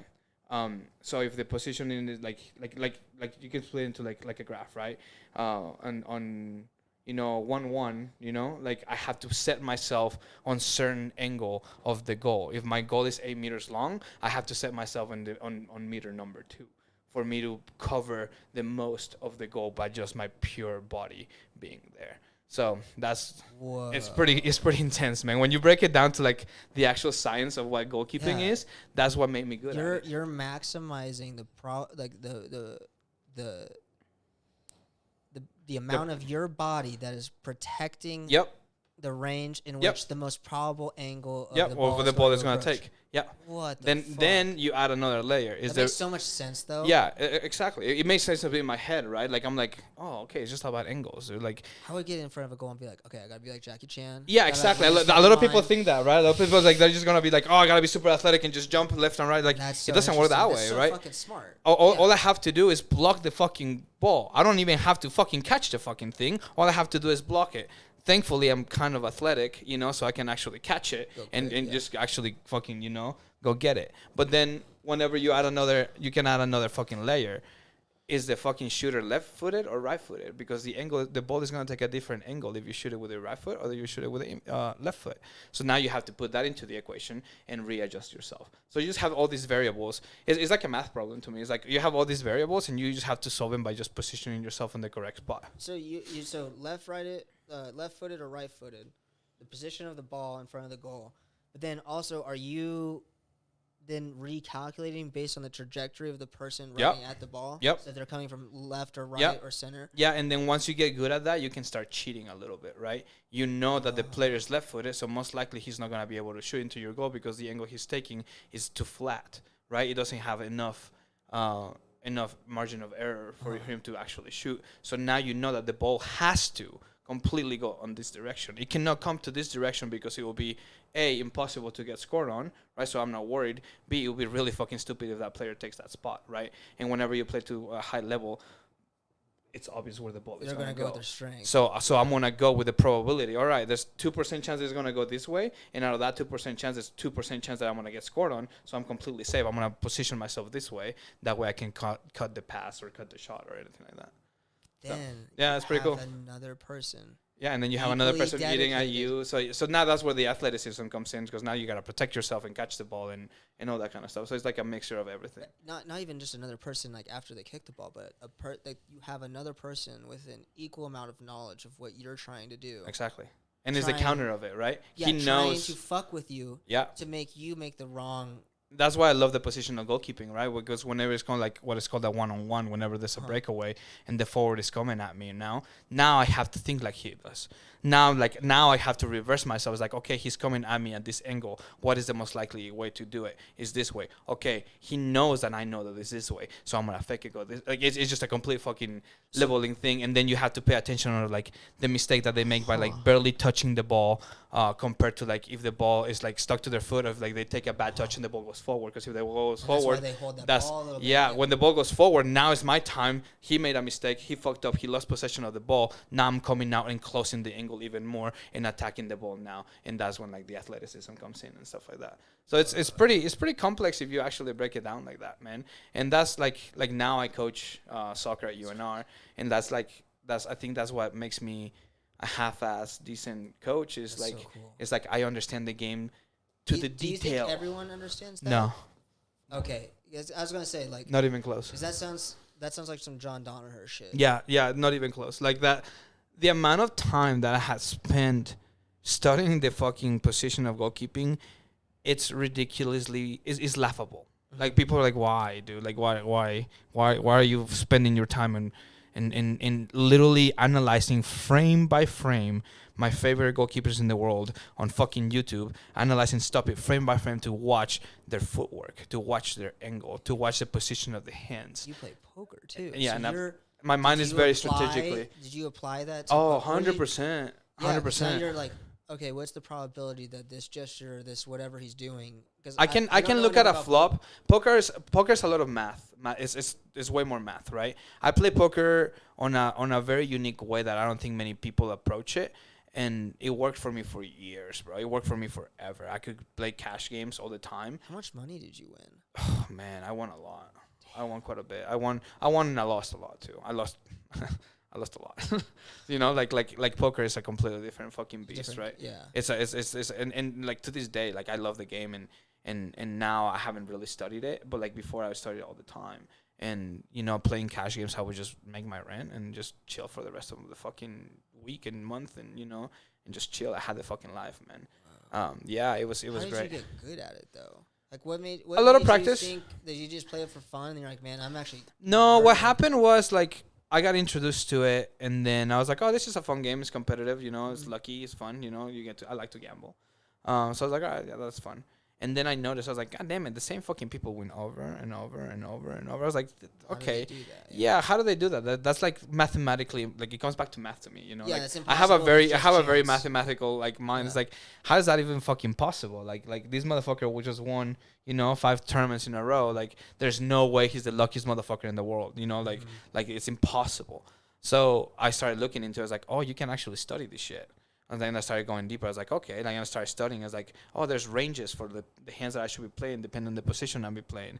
And then you're just like, okay, now in X flop, whenever you see the first 3 cards, now you have to go into how much do I have to bet to maximize my profits? How much do I have to bet if I'm bluffing to minimize my losses? You know, so like you go into all these fucking deep fucking holes, and it's like, okay, the turn, the 4th card just came out. That changed the entire board out, right? Now all the possibilities of me losing are way bigger than me winning. Like, what do? Do I bet here? Do I check here? Do I fold if he bets? Do I bet if he raises and then I shove for as a bluff because I have a hand that blocks the best hand possible? You know what I mean? So like all this shit, like it's very interesting, man. It goes so deep. Yeah. I was a very decent poker player, but I wasn't close to be the best or anything like that. Like people that are really good are really fucking good. Is it cheating to have, let's say no one could see their cards, right? So there's nothing that's observing the actual cards Mm-hmm. on the table. So, but they're only observing what's shown to everybody.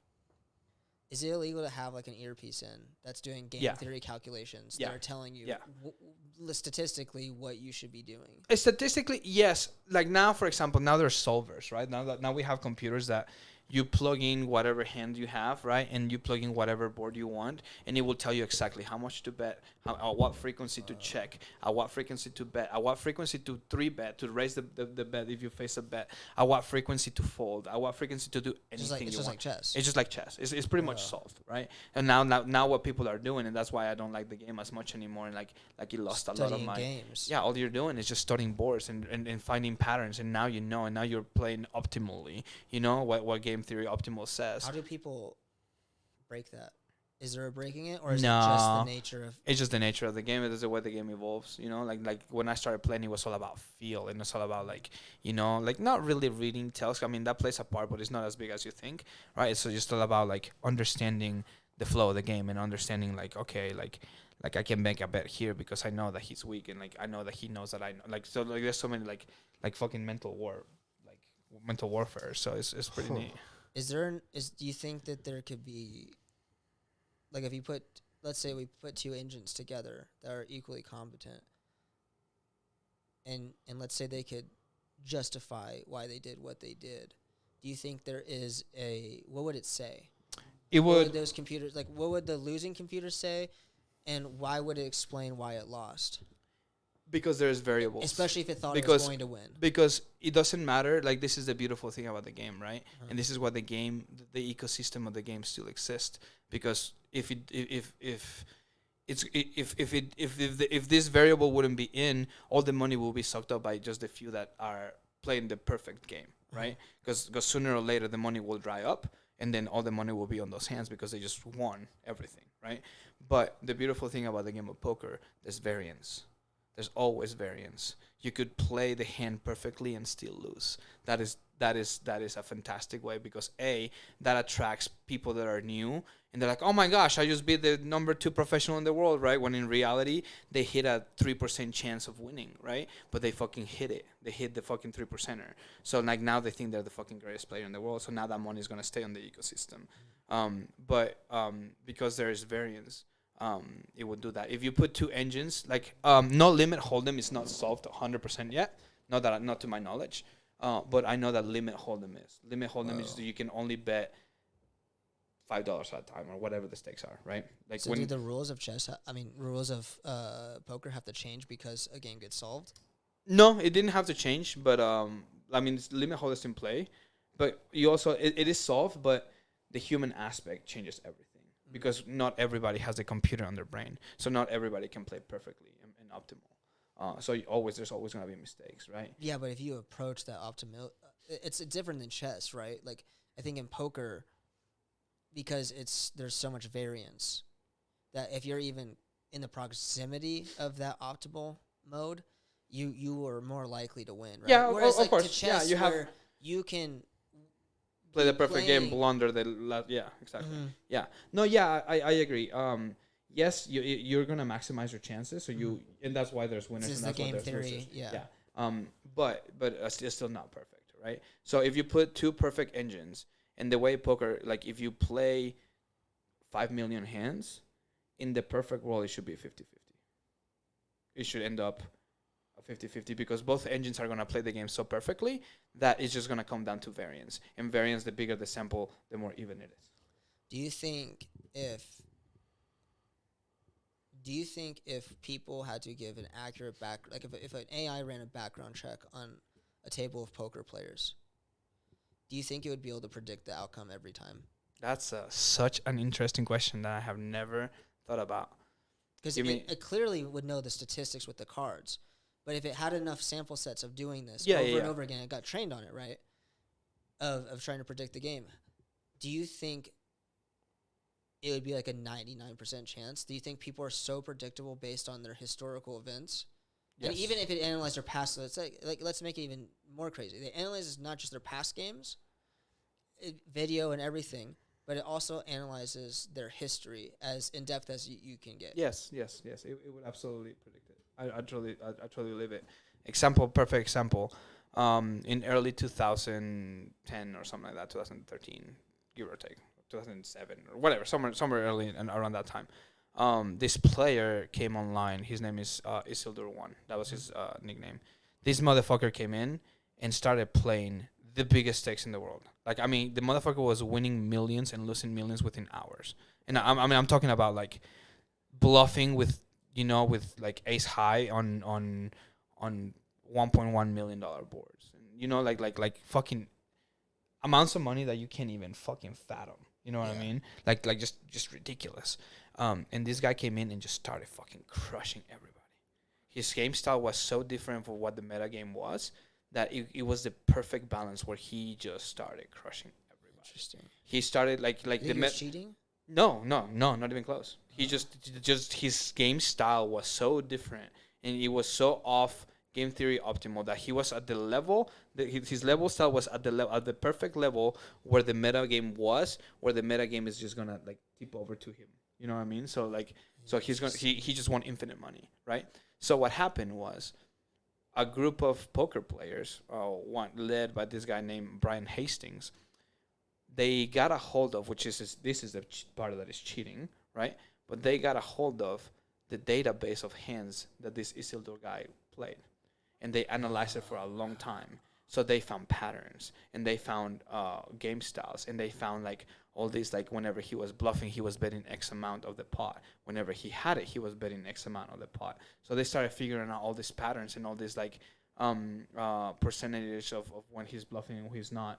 And the guy lost $5.1 million within 24 hours to Brian Hastings because he studied him so well.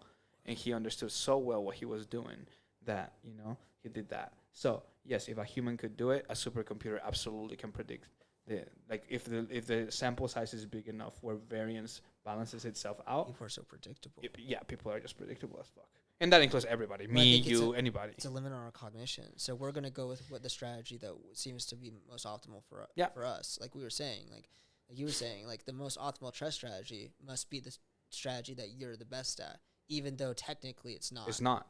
Uh, And then it changes. Sorry, and then it changes because like if me and you are playing, right, and the exact same board, exact same ham happen between you and me, and you won the pot, right? The exact same ham can happen between me and him, and then because he thinks differently than you, then I could win the hands because he can fold it. You know what I mean? So like it's pretty awesome. There's so many levels to the fucking game that's what attracts me to it. that's so fascinating. I wonder. God, I really want to. We should work together and apply that to jiu-jitsu. I would love to, dude. Like there has to be something. Like, I think that's one of the reasons I'm half as decent at jiu-jitsu is like, I want to think I'm very technical. I want to think that like my movement is calculated, and I want to think I know obviously, it is. obviously Yeah. I fuck it up a I lot. felt it personally. Obviously I fuck it up a lot. You know, like way too much because like now you're adding the physical part of it. Well, you just don't know the full set. Yeah, too. exactly. And I don't know the full set, right? So, but it's so calculated that I love the game because it comes back down to the details, bro. It comes back like if your 100%. elbow is here, then you can't finish. But if your elbow is here, then you're fucking killing the poor I think bastard. it comes down to exactly like you said, being a goalie. Yeah, exactly. And it's just like, and that's what makes The most me exact decent for it. strategy. Yeah, because I'm doing what I used to do watching the goalkeepers that I love. I'm doing the same thing now in I jiu-jitsu, do the right? same thing, I'm yeah. watching Gordon Ryan and I'm watching all these people. I'm like, okay, how the fuck did he pass that guard? I struggle with that. Whenever I'm that guard, I get passed all the time, or I can never pass that guard. You know, like how do I do it, right? Mm-hmm. I struggle against really big guys. Like now, I'm a big guy myself, so like I'm fighting fucking giants. So like, how do I beat the giant? You know what I mean? Like, where do I go? What do I attack? Where's usually? That's when watching Gordon Ryan kind of is hard. Yeah, because he A does lot of his everything. Yeah, moves though do apply almost everywhere because he says he doesn't use strength, but I think it's very easy to overlook like being 6'3" or 6'5". I don't Yeah. know how fucking tall he is. Yeah. That your body and your leverage is just far different than it's someone completely my size. different. Yeah. Exactly. So Exactly. if I go against someone bigger than me, even a little bit bigger than me, and I do the same technique as him, I'm still not not gonna gonna- have the right amount of leverage. Correct. Like like being on mount. Yeah, correct. I can try to be on mount as much as I It's want. like a triangle, right? You're gonna triangle Isaac way easier than you're gonna triangle me because I'm fatter, because I'm thicker. Yeah, you know what I mean? It's gonna be Like harder, and then like the amount of weight that you can push into my legs exactly, is it's gonna make my completely legs different. open. Yeah. yeah. Yeah, Which Gordon Ryan doesn't have to face. exactly. Yeah. Exactly. But that's what I like the game of jiu-jitsu is like now I'm watching every detail on infinite amount of moves. So like now when I have infinite amount of moves, I have infinite fun. You know what I mean? Because it's like I'm just learning every single fucking day, and like I haven't trained in a while, but I go back to the gym. I'm like, okay, I can still hold my own because I keep studying, right? And luckily, I have the athletic ability still that I could actually apply it. Maybe not to the performance that I would like to, but I Yeah. can still kind of do it. Dude, You know? I would love for you to help me develop. I'm trying to make this beginner's jiu-jitsu course, Mm-hmm. and I was inspired to do it because I think I love going to the gym and everything. I think it's a necessary experience to learn jiu-jitsu because you need that many rolling partners.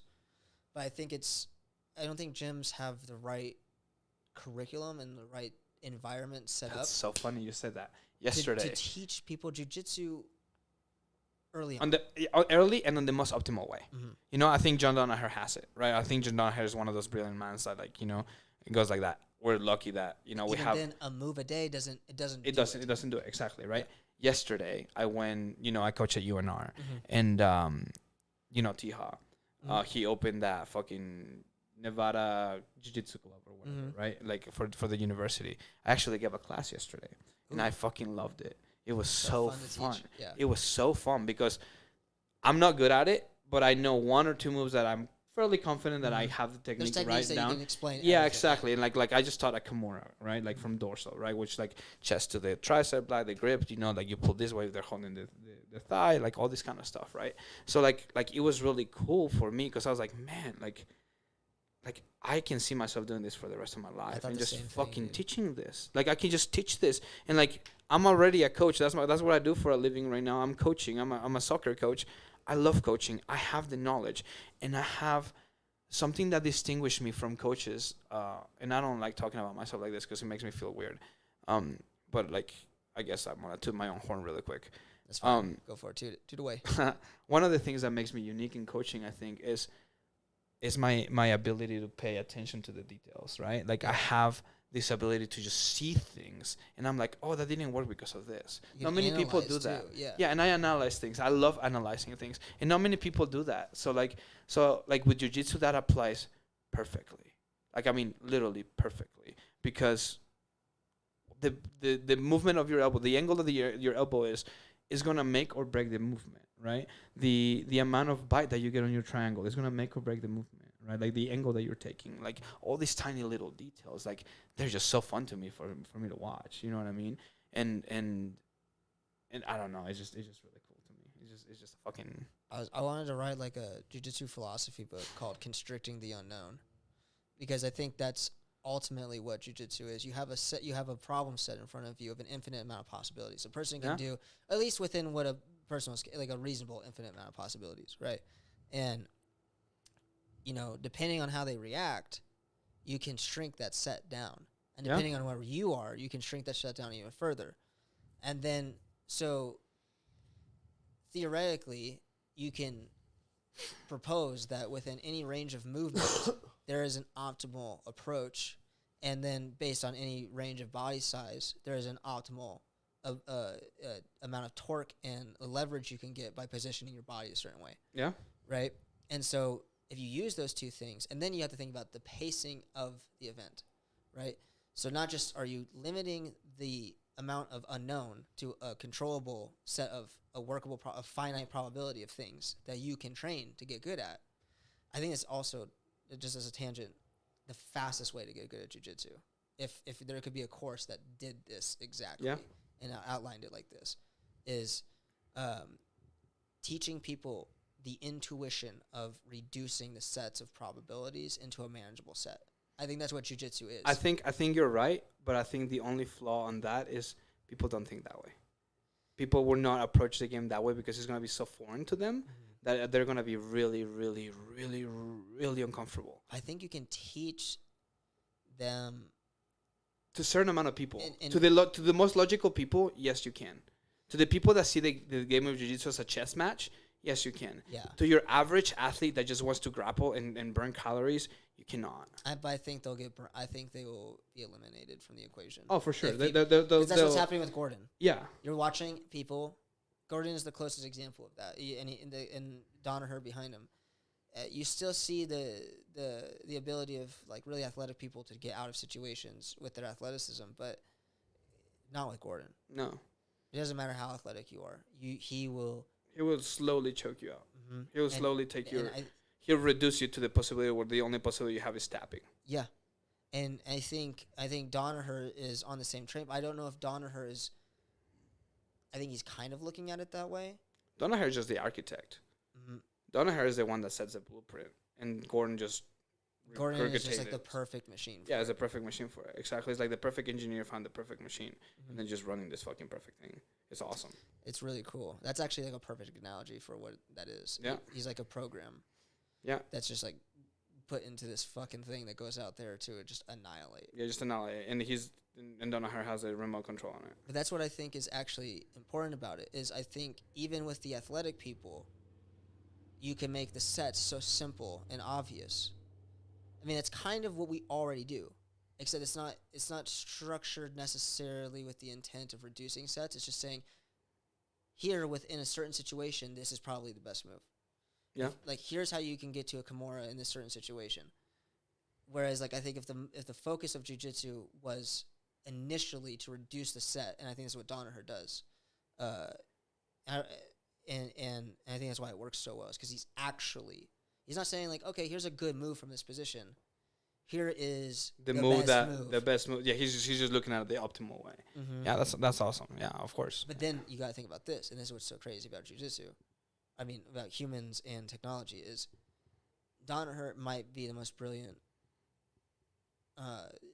teacher of jiu-jitsu ever. He might be the person most knowledgeable to the closest more than anybody to the purest form possible. Yeah. But he's not a stockfish. Exactly. So you're still working with the limitations of human cognition. Yeah. which is very limited, especially in when we talk about sets of infinite scales, like jiu-jitsu is. And so I wonder if there's a program that can actually do that.